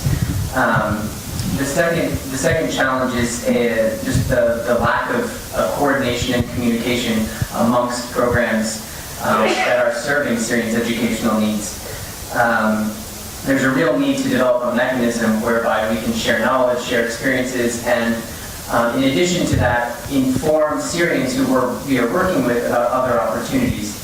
I can certainly say for us at IE, when we're interacting with Syrian applicants, many of whom don't actually qualify for our programming, we don't always know where to refer them. And I'm certain that there are programs out there, but we don't always know where they are. So having a mechanism where this sort of information can be shared would be tremendously helpful. I think it would also be helpful in encouraging partnerships and collaborations in this space. The third challenge is one of missing travel documents, difficulties in passport renewals, etc. On the Scholar Rescue Fund side, we've had several instances when we have a Syrian academic, we've arranged for them a visiting position, but we just can't get them either out of Syria or out of their hosting, or out of the country where they're currently living because of these issues. And thus far, in the end, we have been able to do that in all of these cases, but it's a tremendous drain on their resources as well as ours. So two things that would be very helpful in this regard would be to connect programs that are offering these sorts of services to institutions with expertise in international movement. And that's something we've been working on. And then there's also a need to advocate for greater visa and passport flexibility, particularly from the US, but from European countries as well. And then the fourth challenge is maybe the obvious one, is limited financial resources. There are a number of institutions like IIE. We have the mechanism, we have the networks, we have the capacity, but we simply don't have the funding to scale up our efforts. And so we're oftentimes in a situation where we can't support all of the individuals who would qualify for our programming simply because we don't have the funding. Next, I would going to very briefly run through 10 recommendations for how we see the international community could support the scaling up and really the improving too of educational efforts in support of Syrians. A number of these have been touched on throughout the presentation, so I won't go into too much detail and talk through Q&A. The first one is to increase scholarships and placements for Syrians in the region. This was an interesting lesson from us from our first year of the consortium when the students came to the U.S. We realized this is such a small, the 70 scholarships, while tremendous in the lives of those individuals and their families, it's such a small amount compared to the broader problem. And we definitely see a regional solution as being key moving forward. And there are a number of ways to do that. One is utilizing massive open courseware. Another is using other distance learning programs, creating partnerships between institutions outside the region and institutions in the region. There are a number of ways to do it, but it's critical that we keep Syrian students in the region whenever possible. It's more cost effective, there's less travel and movement involved. The second recommendation is to improve Syrians' access to information on the educational opportunities and how they can apply. We've consistently heard from Syrians, particularly in Turkey, that they know there are some opportunities at Turkish institutions, but they're not clear on if they're eligible to apply, how to apply, the language requirements with applying. So one recommendation would actually be to have a Syrian liaison in Turkey who's very familiar with the Turkish higher education context, who can literally work with these students on applying to opportunities they may be qualified for. In conjunction with this, offering language courses in Turkish and English would be huge, particularly in Turkey, where there does seem to be the higher education capacity to absorb a significant number of Syrian students, but it's the language abilities that's inhibiting that at the moment. The third recommendation, which has been touched on in other contexts, is to ensure that the programming supports and benefits the hosting community as well. There's an interesting model from the World University Service of Canada. They've opened up higher ed opportunities in the Dadaab camp in Kenya, and they've actually stipulated that 25% of those scholarships go to Kenyans, and it's a way of investing the local community in that. And when Daniela talked about the Syrian, the refugee education program, it's something we would probably look to do as well to ensure that Turkish students or Lebanese students or Jordanian students have some access to these educational opportunities. The fourth recommendation is to integrate organizations that are able to offer non-educational support. This has been critical for us, particularly for scholars and students who end up in North America or Europe. Oftentimes there's accompanying legal issues, housing issues, again, language issues, and it's critical to be able to connect those grantees to those institutions that can provide non-academic support as well. This is an obvious one, but a very important one. Our partnership with JUSUR has been tremendously important in helping shape our thinking. The sixth recommendation is to facilitate partnerships between institutions offering programming and regional issue-specific experts. As Danielle mentioned, we're not experts on Syria, so we rely on institutions that are. We work very closely with the Syrian Studies Association, for example, in helping us understand the Syrian context and expectations moving forward. This I've touched on, but to better integrate support efforts based on data, field data in particular, and a mapping of initiatives. And just three more. To raise awareness of the problem of university-age students. This is clearly very low on the priority list of the donor community, and which is understandable given some of the perhaps more immediate crises, but it's nonetheless critical. And we've heard, as Danielle mentioned, there was a UC Davis IIE partnered trip to Zaatari camp to sort of look at who are the university-age students in the camp, and we were consistently told that there are very few university-age students in the camps. It's not important, it's not relevant, and that was very different from what we found when we actually got there. So I think this, again, going back to the census, this would raise awareness of the problem. ninth recommendation is to increase the focus on long-term programming that is sustainable, institutionalized, and that can be taken back to Syria. For us, much of our programming is short-term reactive, but we're also very cognizant of the impact that these sorts of programs can have on Syrians that go back. But we're also exploring ideas and looking to support Syrians that are trying to establish a university in exile, for example, really institutionalizing this support so that its impact is long-term. And then the final point is to seek to build on the Syrian experience to develop emergency response mechanisms for higher education sectors for future crises. Our experience has been that there isn't that at the moment, and there's a lot of, we're doing it for the first time, and how great would it be that the next time around there's ideas and institutions in place that can simply be implemented. Thank you so much for your presentation and for all the work that you guys are doing in Syria. Yes, you guys can clap, sorry.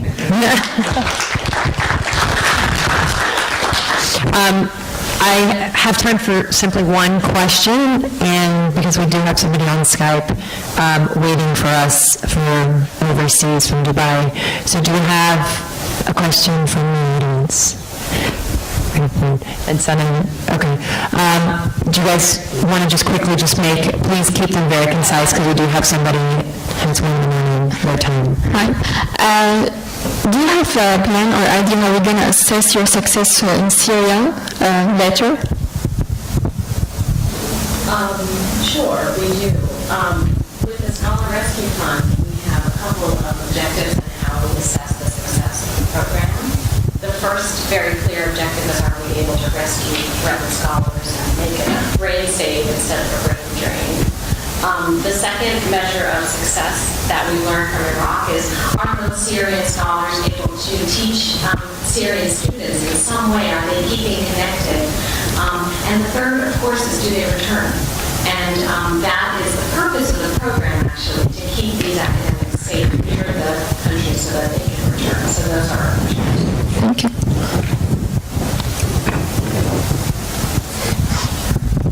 This is more of a, it's not a question, but like maybe an idea. I'm not sure if there's two E's, I's, okay. Your organization can create an internal list of, I don't know, maybe USIP could take on this initiative, make an organizational database of international organizations working all over internationally and also nationally as well. Because in my work, I kind of I have to make a database of individuals who are working on interfaith and education and that type of thing, and I think that's been very effective in terms of knowing who's who out there, and the kind of tapping into the resources. And I think it would be pertinent for the USIP or even internally for you guys to kind of make a database, an internal database. They may bring on some interns and kind of do research that way and kind of make it a year-long research project. I think that would be really beneficial for you. Yes.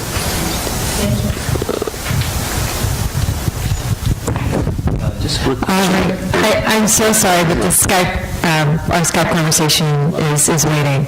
So thank you so much again. We're going to move over to Ahmed. Hi, Ahmed. Yeah. I don't think we can hear you just yet. No, I'm gonna type it hella. Okay, so Ahmed is participating with us from Dubai, and he is going to be using a translator. So I just want to remind Ahmed to speak slowly. I know we went through this with you, and my translator will be translating over the air to you all in English. So Ahmed joins us. He's a social entrepreneur and founder of Vivara, which is an amazing online platform, which he'll tell you all about, which is really looking at giving Syrians an opportunity to find resources via online tools. So go ahead, Ahmed, the floor is yours. Can they hear him? They can hear him. Okay. Okay, Ahmed. تفضل. he's talking English? English. Yeah, why we can't hear him? He's speaking English? Yeah.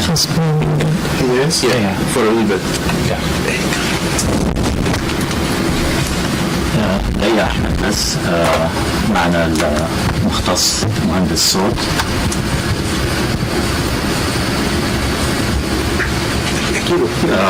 اعتقد جاهزين.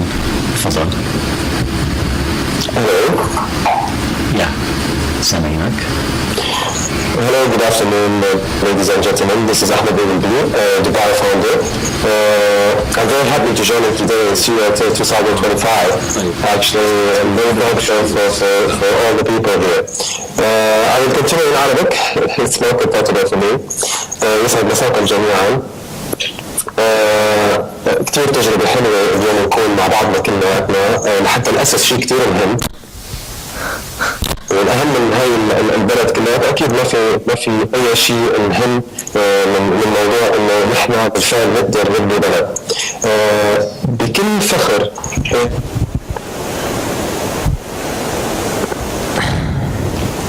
I'm sorry, just one moment.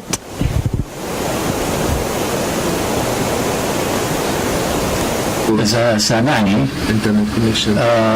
معنا طبعا مشكلة خليه يتصل هي على لغة واحدة خلص احكي هو We did do all the testing like digital. طب هلا هو Skype is never شو حاطين لي هاي ما عم بسمع خليه يجي هلا بس نرجعه اونلاين الاول. So is he going to get in his headphones or just going to be out in speaker? That's going to be difficult to hear it in one speaker and speak into a... with headphones. I can't hear him over the headphones. Just going to do one language, right? Yep, we're going to do Arabic, yeah. We'll see. I mean, it's up to him. It looks like... I can hear you back there.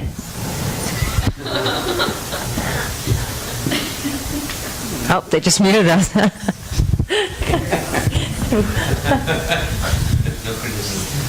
Yeah, exactly. It's okay, because they can't hear him. They can only hear you. Maybe if I unplug... We apologize for the technical difficulty. For him, put him in there. Yeah, why don't we try it without the video? No, the bandwidth is fine. We did all the testing on it anyway.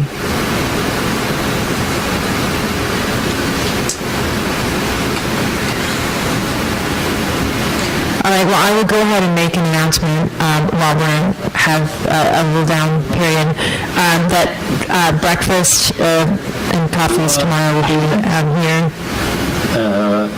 In the morning, I think they're speaking.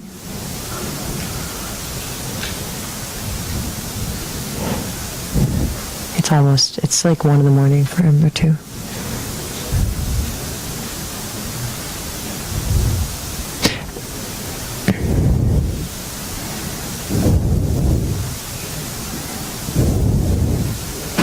خليه يبلش من اول كده. فابتدي من البداية بعد إذنك وعلى مهلك لو سمحت. Yeah. Okay. Good evening, everybody. I'm so glad to be with you today. To be with such important people from my beloved country. We are working to create one common goal, which is to have the future Syria we're all looking for. We are going through a very important time.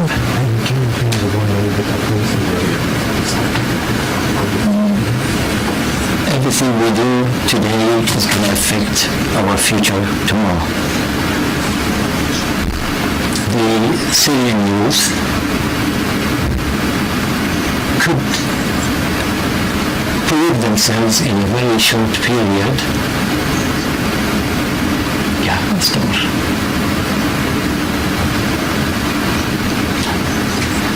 Through my experience as a founder for Dubara,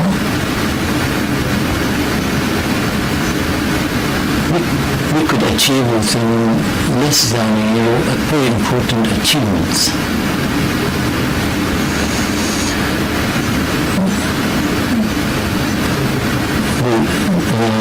we could really reach the level to communicate with about 1 million Syrians scattered around the world. Which, on the other hand, give us the feeling that we have a greater responsibility to work for the sake of the Syrians. Dubai today helped over 1,200,000 Syrians around the world. This is only through love and passion. Our desire for change is much greater than any other desires. The war today is preventing several and all solutions needed for Syrians around the world.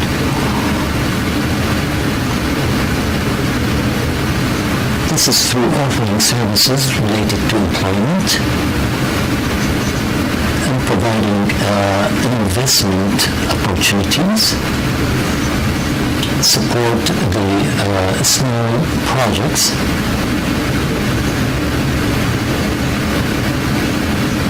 and other services. We believe that Syrians are really needing or looking for these kind of services around the world. The philosophy of the Bara is much greater than it is just like a site over the internet, or even greater than just having 1,500 volunteers working around the world. We proved ourselves as Syrians in deeds and words that we are quite capable of helping each other, love each other, and build our country together. Through the Bara, you could notice this very clearly.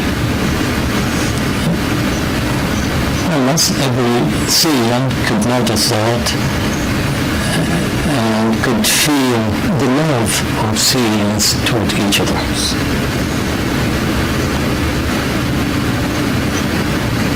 We are proud to say that we provided over 18,500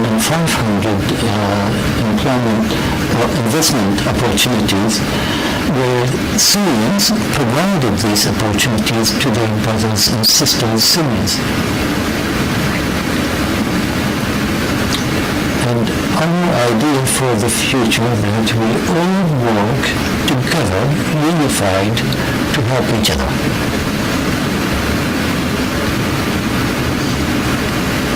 The most important idea I insist upon and need to start by that idea and emphasize that we should continue to support the Syrian youth, especially those trying to create the change and achieve the change in the society.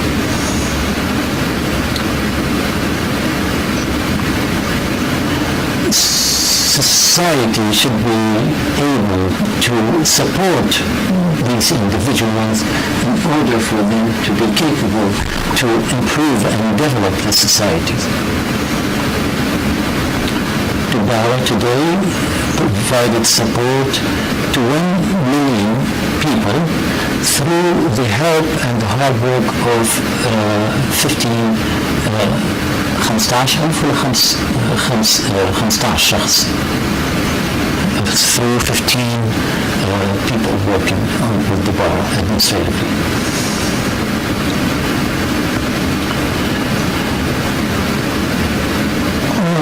This could be achieved through a very organized support. We believe that we could reach even a higher number and we can create more achievements. Specifically, that the Bara is a unique creation of Syrians themselves, And of course, it's not the first one, and it's not going to be the last one. All I could say, it's the beginning. It's the beginning of a wonderful thing we all dreamed about, and we're going to continue dreaming about. And we're going to achieve it with God's will.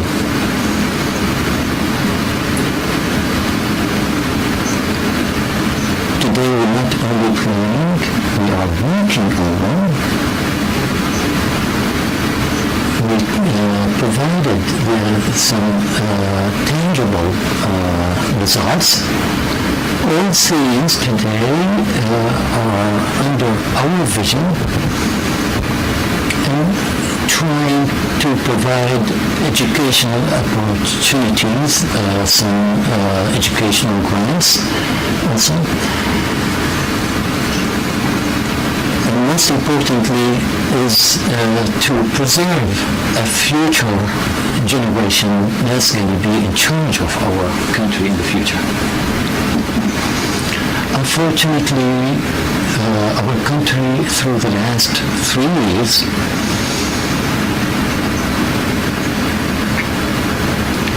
a lot of political entities try to interfere, and some of them try to solve the problems. Unfortunately, they couldn't find solutions and solve the problems. Again, unfortunately, politics are only taking care of the country, but they always forget that this country has a soul, has a spirit. Unfortunately, there's no country on earth that can survive without that soul. And if that soul will disappear, the country will diminish. And that's what we are trying. We're trying to preserve that soul of the country. Trying to keep the dignity of their heads up and try to find treatment to their wounds. The Syrians suffered a lot through the last 3 years.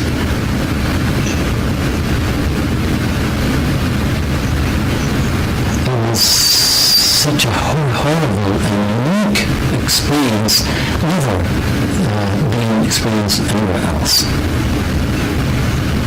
We probably can say today, as one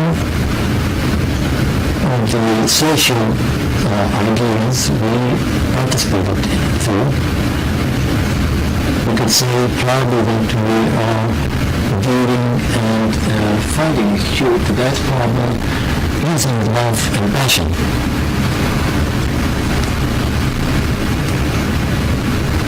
Love and passion is the most effective way to rebuild the country.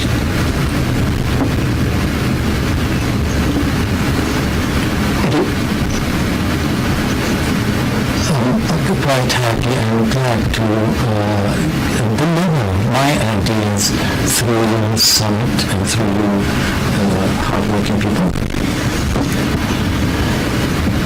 It is really important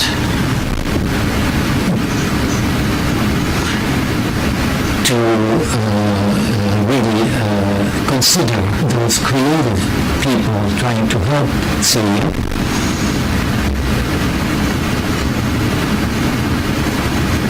As we know, sometimes the word can be more effective than a weapon. We would like to regain that harmony that we all play that great symphony together. We don't want anyone to be walking separately away from the group. So this is an invitation for you guys to help us create that kind of harmony.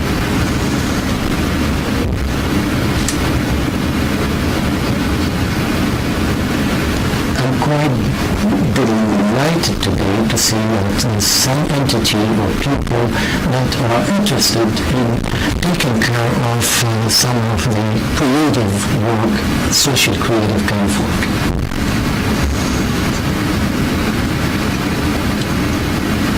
Because the idea of social creativity is what we need, and we know that it's going to serve humanity.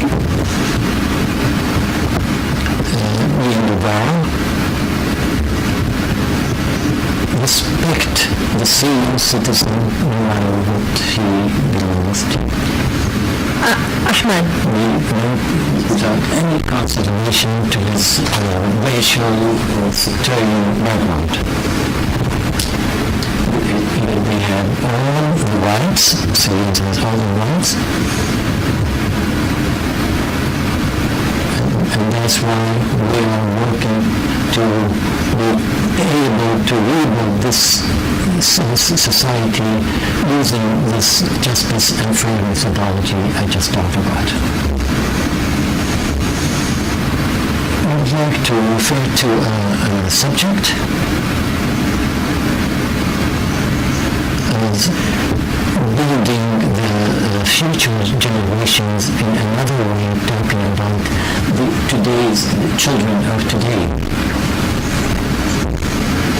Unfortunately, there are 10,000 kids, Syrian kids, who are victims of that war.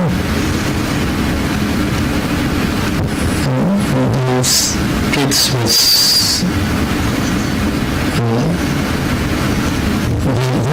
supposed to be among us because they are going to be the substitute, they're going to be the future generation.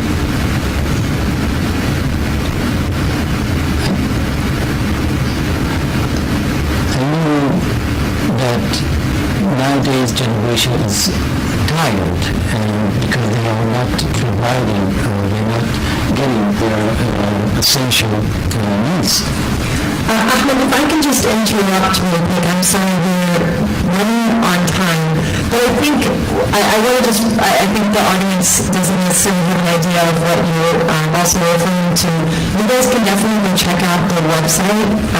What he's built is an online platform, which we don't have a visual here to see the online platform, but it's literally helped connect millions, as I mentioned earlier, of Syrians to online resources that are very important, especially refugees looking for jobs in different countries, and Dubai primarily, connecting people online, really online. It's pretty much a marketplace is what I call it. I use correctly in that reference.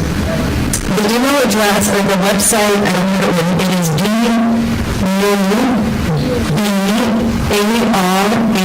DUBARAH.com.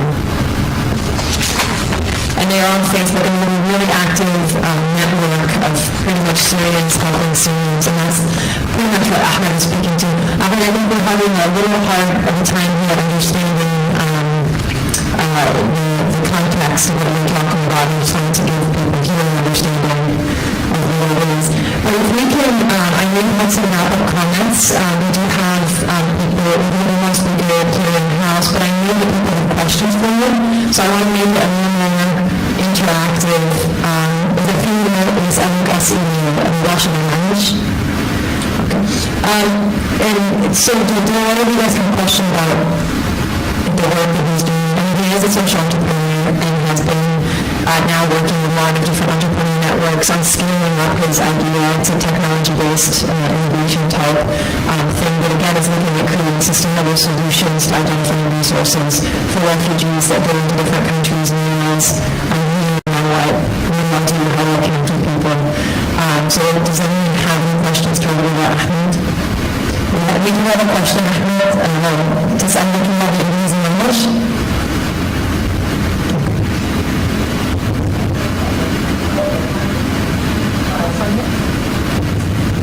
بتعرف عن التمويل كيف بتمول حاليا المقاطعة؟ Using my monthly salary,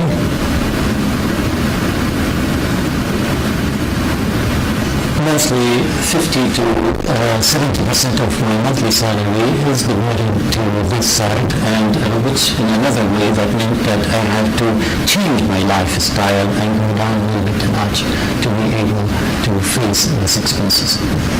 Well, I'm going to actually ask you a question too, because I think the innovation of what you're doing is precisely what brings a lot of people to this conversation. What inspired you to start it? شو اللي أثر عليك شخصيا لما تبدأ المشروع؟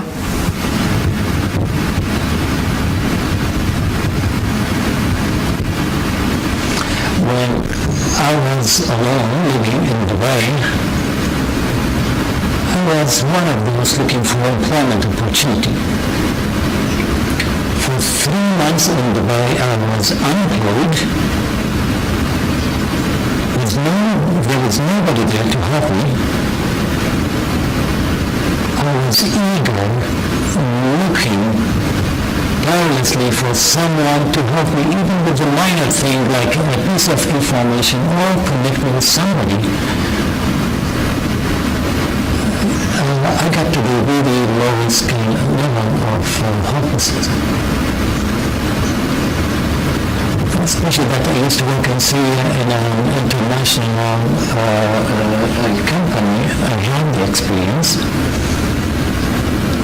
So I went to Dubai for a certain reason, and it was kind of hard to find an employment opportunity.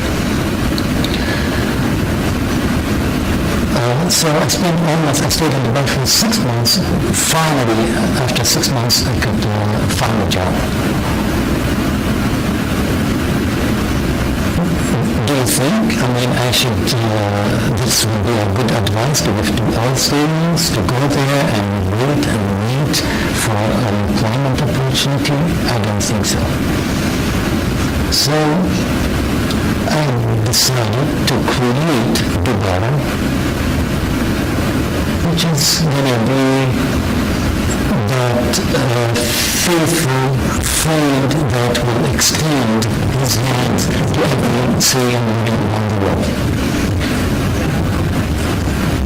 Thank God we achieved that goal. Now the budget, the One of Our Solutions, is an honorable title.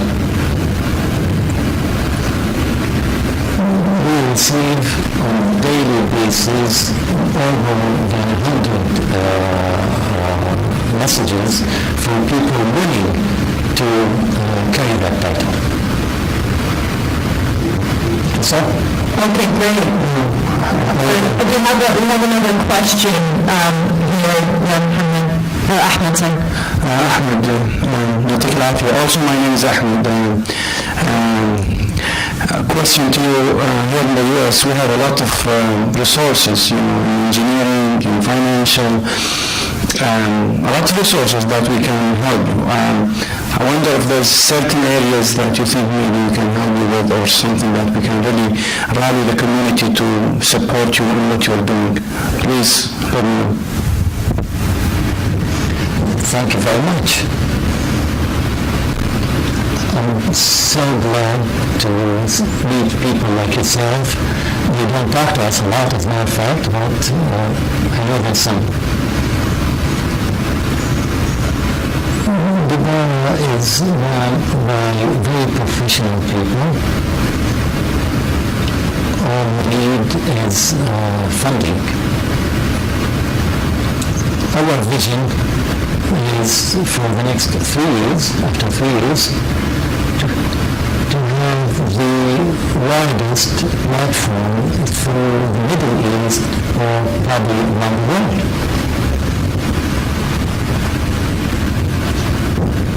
Which means that we'll be capable of supporting the societies, and especially the Syrian society.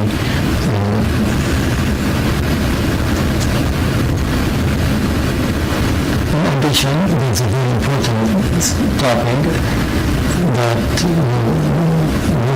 through this idea, the Buzz idea, there will be a kind of platform that will enable all the Syrian societies to communicate with the rest of the world. Unfortunately, as we know, that ideas can stay ideas and we don't go to reality unless we find someone willing to fund and help. I wish to meet serious people that would help us to fulfill the Syrian dream. Thank you very much, Ahmed, for your contributions, and I encourage you guys to all go visit his website and to connect people in the region to it. Thank you for staying awake and joining us. يعطيك العافية وتصبح على خير وإن شاء الله نسمع أخبار كويسة. Thank you very much. I wish you the best. Okay, and I have literally moved all around this front of us today. This is exercise. Our last but definitely not least, we have with us Nama here, Hamoudi, who's from the Syria Violence Movement, and if you can just come join us. What I wanted to do for the second part of the last couple of speakers is actually have people that were working on innovative solutions to data mapping, which is something that we've heard throughout the course of the day. So what the Syria Nonviolence Movement website does, and I think we're going to put up the interactive website, is it actually creates visual maps of all of the different activities and movements, and I will let Lema get a lot more into the details of what this is, and the visual mapping, and then ultimately, if you can walk us through the goals and missions and how you guys gathered this information and what the objective is of it. And I know I was playing around with this. These little bubbles open up and they turn into more bubbles and more bubbles. So go ahead. Thank you very much. Hello everybody, and thank you for remaining here for the last presentation of today. I'm very glad that I am going to do this presentation on behalf of the Syrian Nonviolence Movement. They delegated me for this mission. And I just want to start by, I'm going to talk, of course, about the interactive map here, the mission, the structure and the mission. And I'm also going to talk about, if I have time, or time-wise, just if it allows me, about the some of the organizations. The dynamic of the local communities and councils on the ground, and the challenges, or some of the challenges that they face them. But very quickly, I want to talk about the Syrian Nonviolence Movement as a kind of overview. It is a non-governmental organization formed by a group of Syrian youths who believe in peaceful struggle and civil resistance as a way to achieve social, cultural, and political change in the Syrian state and society. Its objective is to build a pluralistic society based on the values of justice, freedom, and dignity, where all citizens are equal in rights and duties. The methods to achieve this objective include spreading the values and culture of peaceful struggle and civil resistance, providing humanitarian relief to the distressed people inside and outside Syria, providing all legal means of support to the Syrian people in their endeavor to achieve freedom, dignity, and justice, and to build again a civil, pluralistic, and democratic state. Also spreading awareness about civic responsibilities and human rights, building and developing cooperation frameworks with human rights organizations, international organizations, and civil society bodies in order to meet the above-mentioned goals. In addition, the movement members believe that nonviolence is a complete reform process and that the work is not to achieve interim goals, but rather it is a continuous movement that seeks to reach critical mass in the Syrian society that acknowledges the need for change and its needs. The interactive map here, developed by the Syrian violence movement, added to its website. It shows basically the activities of it shows the non-violence activities which the Syrian violence movement was able to document during the Syrian uprising. And the main objective of the map is to show, basically, in the first place, that the Syrian people, and to show the rest of the world how powerful nonviolence can be, and how creative people who adopt it can also be. Many people may already feel that nonviolence has come to an end and that it's not useful in our case. However, here the map is showing that no, Syria's grassroots civil resistance lives on despite the increased militarization, not only in the revolutionary struggle, but also on a different on the conflict between different actors now on the scene. A lot of civil revolutionary initiatives and many Syrians, they are engaged in activities that are considered non-violence activities, but maybe those people are not aware that they are engaged in these non-violence activities. So maybe they don't recognize that, and hence the idea of the map is to motivate people, is to document all the work that the activities that they are doing, and so it gives the opportunity to people who are interested to have an easy access to it. The designer of the map, one of the Syrian violence movement, Omar al-Assil, he thought about the need to have all the activities mapped in one location.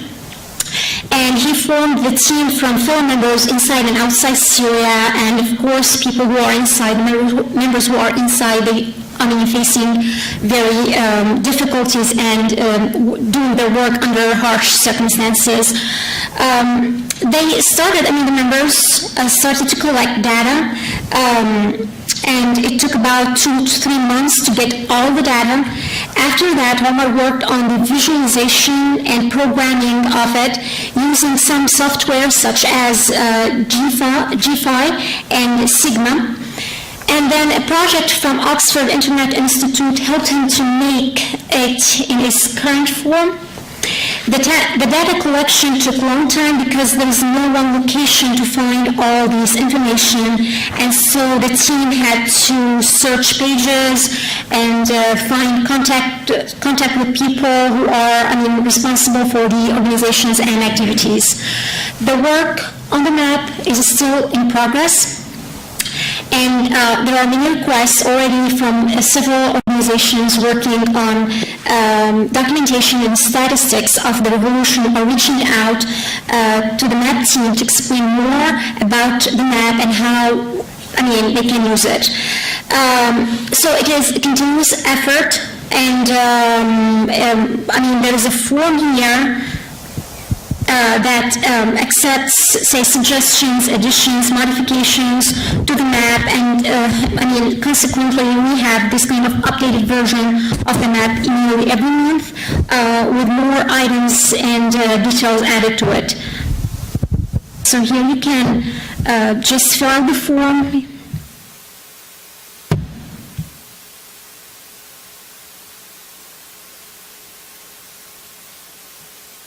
And maybe it's clear here that there is a blog about the map and more info about it from Amnesty International.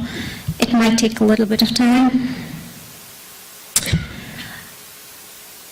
Well, meanwhile, here this form here was, if it's going to take time, and it did take time with me while I was just looking at it, it is, again, for modification, for suggestion. It's a form. You fill out the form and you send it to the people who are in charge.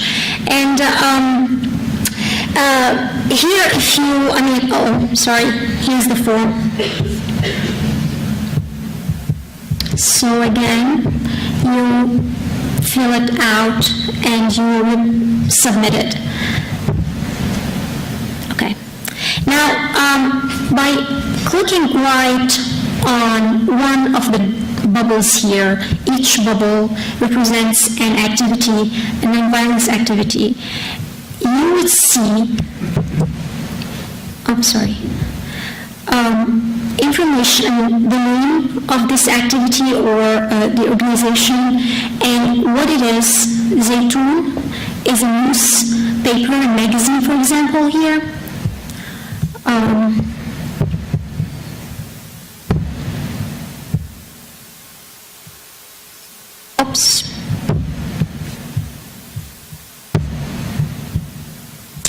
Okay. Here you can, with group selector, I just wish that the map goes back to its original form. I don't know how. I think you click back on newspapers, magazines. I just did, but Here, let me go play with it. okay, so. Oh, let me just refresh the page, hopefully. Okay, here we go. So, again, as we said, each bubble here or dot represents an activity, and the bubbles in the same color, they represent one group that have a common theme. For example, here we have the group in blue, it's the Syrian Revolution Arts, and for example here, anyway, we can just look into details. If we go to the group selector here, we select a group, and we have each group, how many members in it, and for example here, group 1, the theme of this group again is newspaper and magazine. So here we have how many members, roughly speaking, it's 59 members, and different, kinds of magazines and newspaper all over Syria, independent. They are all kind of trying to document events and put their vision and insight into what's going on.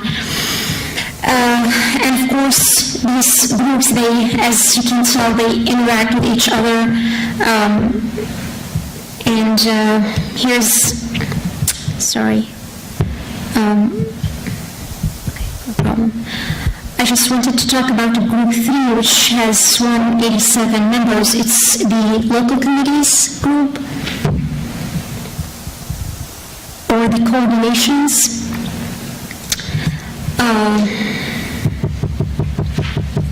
And here, so I want to talk a little bit about this group here, the main form of it again, and dynamic and the changes, and the information I draw to here, basically from Tahrir ISN WordPress. It's a very good source about, here, most of the non-violence activities. The main form of the revolutionary organization in Syria has been at the local level, through the work of local committees and local councils. Today, hundreds of local committees coordinations have been established in neighborhoods and towns throughout the country. In the local committees, revolutionary activists engage in multiple activities, from documenting and reporting on violations carried out by the regime and increasingly now elements of the opposition, to organizing protests and civil disobedience campaigns, such as strikes and refusing to pay utility bills, and collecting and providing aid and humanitarian supplies to areas under bombardment or siege. They operate as horizontally organized. They are leaderless groups made up of all segments of societies. While organizing on the local level, they have built up networks of solidarity and mutual aid across the country. At the city and district level, local councils have been established, and there are now 128 throughout Syria. They are often the primary civil administrative structure in almost all areas, regardless of if these areas are controlled by the regime, Islamist, extremist, moderate FSA, or Kurds. Despite the different rules, the councils are a system of structures throughout Syria, and they are civilian run, and we should strengthen them.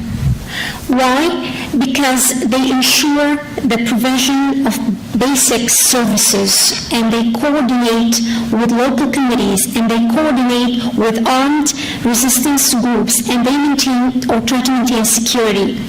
They mainly follow some form of representative democratic model, and free local elections have occurred in areas where they have been established.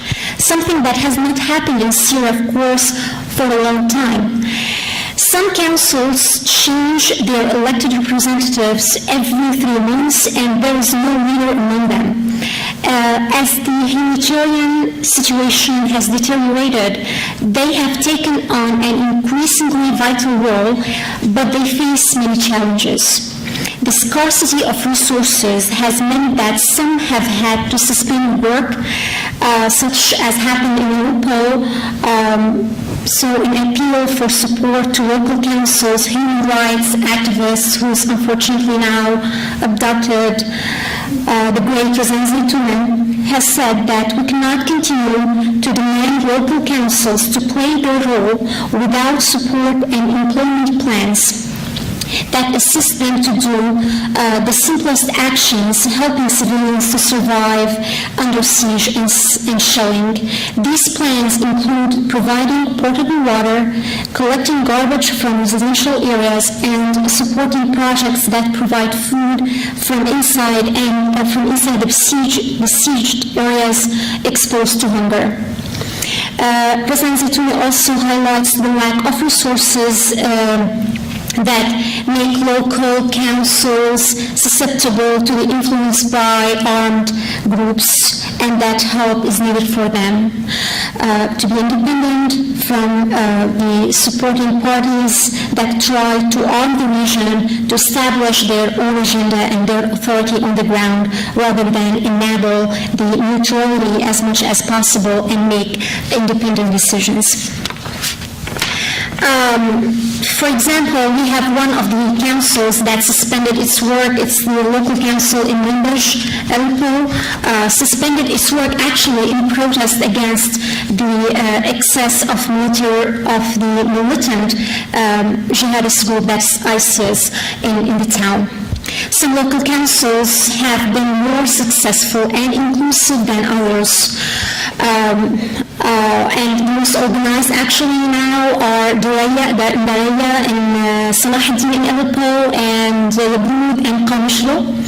Daraa now has a general commission or public commission which is run by civilians, and it's non-Islamist, the commission.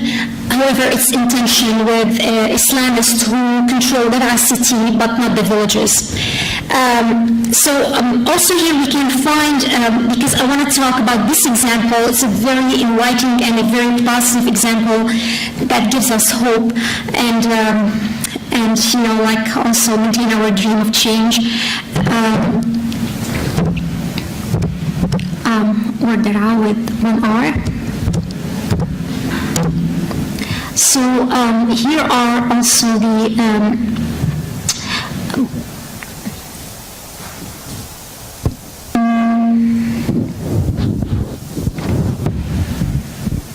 yes, that's what I'm looking for. It's the Public Commission of Civil Defense in the province of Daraa.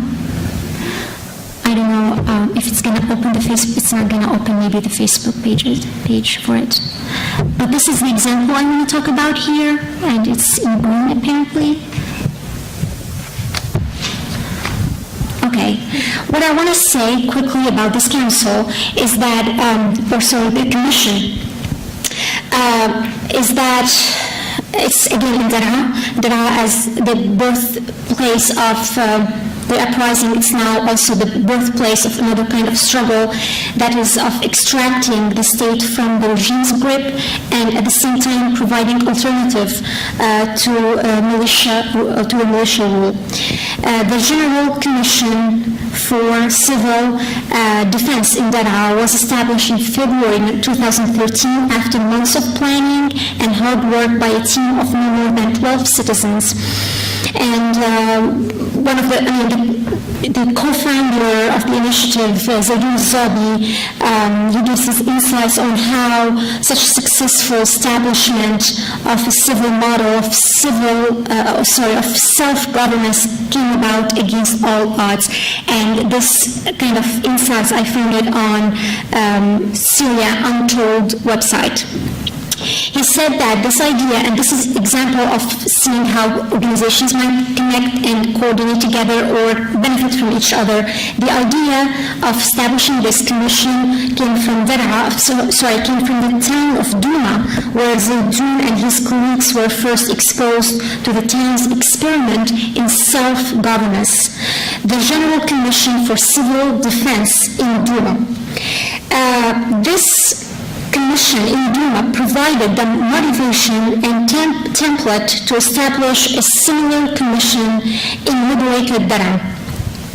The city of Daraa was witnessing a complete collapse of public services after the regime forces left the town. Besides, services in the city were failing, including garbage collection as well as electricity, water, sanitation networks, etc. And hence we have individual efforts of activists who, trying to cover this kind of shortage. There was a dire need for institutional organization for these services. However, here we have a kind of civil initiative and activities by a group on the local level of civilians. And the activists involved here proceeded to draft a formal work plan that was adapted to the local needs, and the activist team of 12 members again were based in Damascus with an advisory and public relation role. The implementation, however, was done, of course, by the local activists in Daraa. The idea was implemented successfully and has taken over all the services abandoned by the regime in the city of Daraa. The commission's tasks range from cleaning the streets, rebuilding what's destroyed by the ongoing conflict, to fixing and managing the electricity and water networks, as well as expanding the small field hospital in a large medical point with 11 rooms, an intensive care unit, and with only 17 residents on its staff. The commission was hugely popular in the city, and the campaign was met with great enthusiasm because, again, the campaign or the commission was inclusive and reasonable and has reasonable slogans with no political or religious agenda and no ideological association. So it was just against civilian work, and they were also meant to benefit the people there. That's why it was very much welcomed. The success came about due the work of the people of the organization, to the adept management of the resources, and the volunteers make only, according to the Zabi, they make only 5% of the commission, and they are mostly based outside Syria, and they are responsible Daraa or Syria, also responsible for public relations and advocacy. I don't want to go longer. I think it's time. I want to open up. I think there might be some Q&A. Very quickly, I want to say that these kind of initiatives, they deserve all the support and solidarity from our part, especially from people who are outside Syria. We can get for information. This map here in particular is very helpful. You can just go to the website of the Syrian Violence Movement and try to find the map here. It gives you all the, whatever organizations and commissions or committees you are looking for. Thank you so much, Lama. This is a great initiative. I keep doing that. Thank you. Does anyone have any questions and answers? I must say this, you guys definitely should take the time to explore this map, because all the councils that have been talked about and everything else that people have been mentioning throughout the day, and these little bubbles get so intricate, and you can pull up websites and Facebook pages and activities, and it kind of contextualizes a lot of the civic engagement that we keep hearing about, and I think it's unbelievably important. I just want to add that for some members who are inside Syria, they are working with no internet and electricity most of the time. They're trying to get information about these organizations, like without any resources, let's say, under, again, harsh circumstances. So they deserve all the applause, those who are working inside, of course. Okay, we'll take 2 questions. I see several, and this is our wrap-up, so if you guys can maybe, we'll bundle the questions, maybe we'll take 1, 2, 3, and... Okay, if you could just answer them at one time, if that is okay. Hi, my name is a very quick question. The people that you have on the ground, are they working out of some of the government-controlled areas and the non-government, so in both areas? Yes, they are in all areas. Again, the regime, the military, extremists, again, the FSA, for the moderate, all.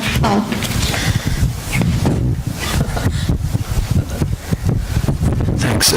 Just a quick question. The revolution start as a non-violent, system or way of fighting back and get crushed by the regime. So what's the difference between the one before, we started, and now? Why are we going back again to non-violent? Actually, it hasn't died. This is the thing. It was just overshadowed by militarization.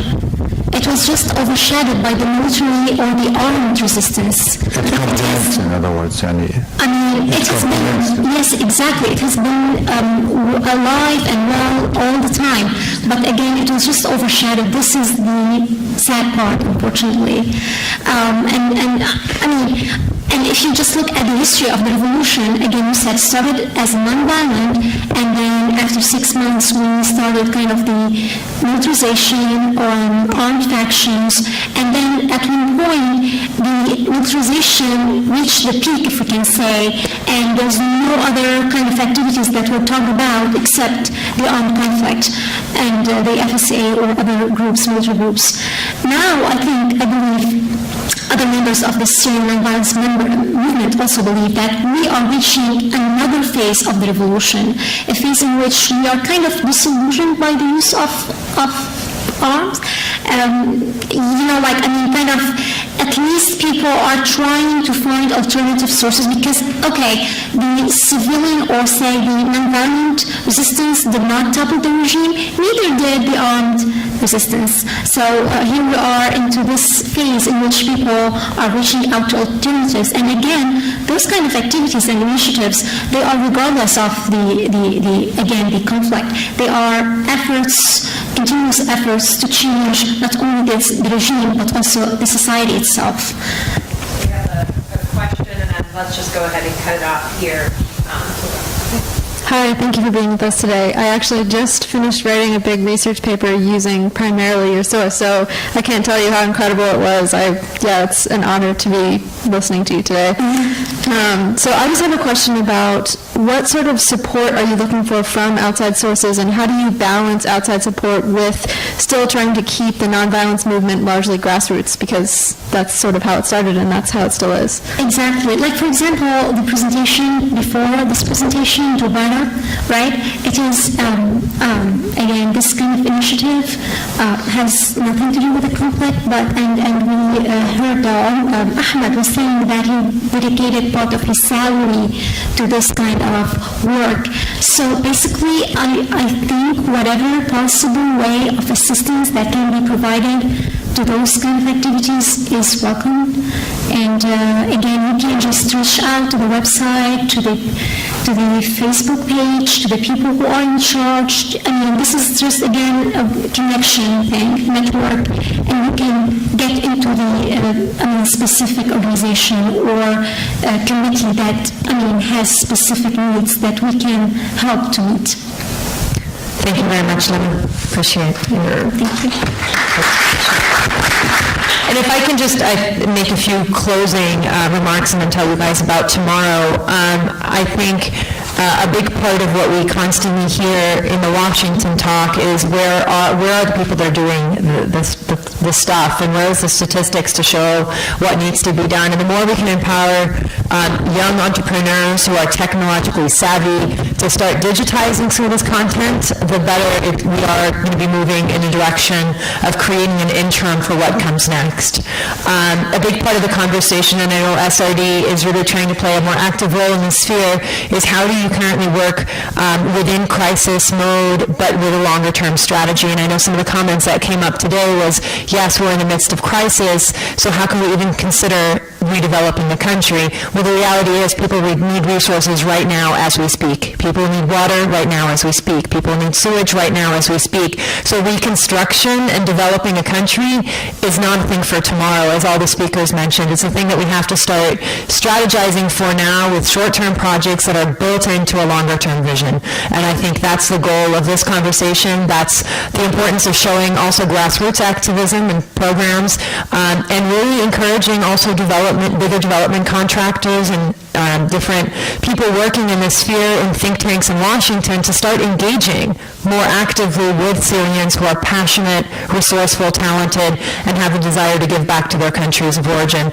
I think a big example is the Syrian the Syrian American NGOs, not the medical society, but the Syrian American community in general. You have all these people that have never been involved with NGOs that have come together and created NGOs. And, these institutions do need capacity, they need technical expertise, they need to connect with bigger institutions that are also doing work. So I think this is the beginning of what we hope to be a conversation that can extend beyond this to create networks that can take these conversations into other places. So I thank all the speakers that were with us today. Tomorrow we are going to hear from some app developers that are actually digitizing some of this content. We also have one of the speakers is from one of the radio shows called Baladna Radio, and they're doing amazing campaigns locally in Syria that are targeting the local communities about reconciliation, about how to start building your community, caring for each other, protecting the rights of women, encouraging youth to go to school amidst the conflict. And I think the onus is on us to start reaching out and to create that bridge between Washington and what's happening locally by empowering and supporting different initiatives, and then also hearing from experts that are looking to connect with local capacity. So tomorrow we do have coffee in the morning.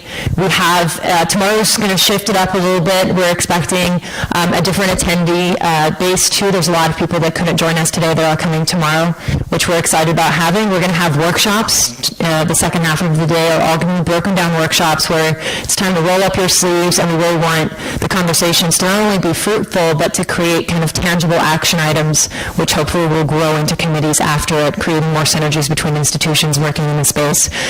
We do have, again, a luncheon tomorrow, a networking luncheon, and then we will have coffee again in the afternoon. So trying to build in, coffee, there you go. Thank you to Jumana and Dr. Khabdour. So thank you guys again for joining us, and please do connect with the SRD team. Can you guys all wave? There they are.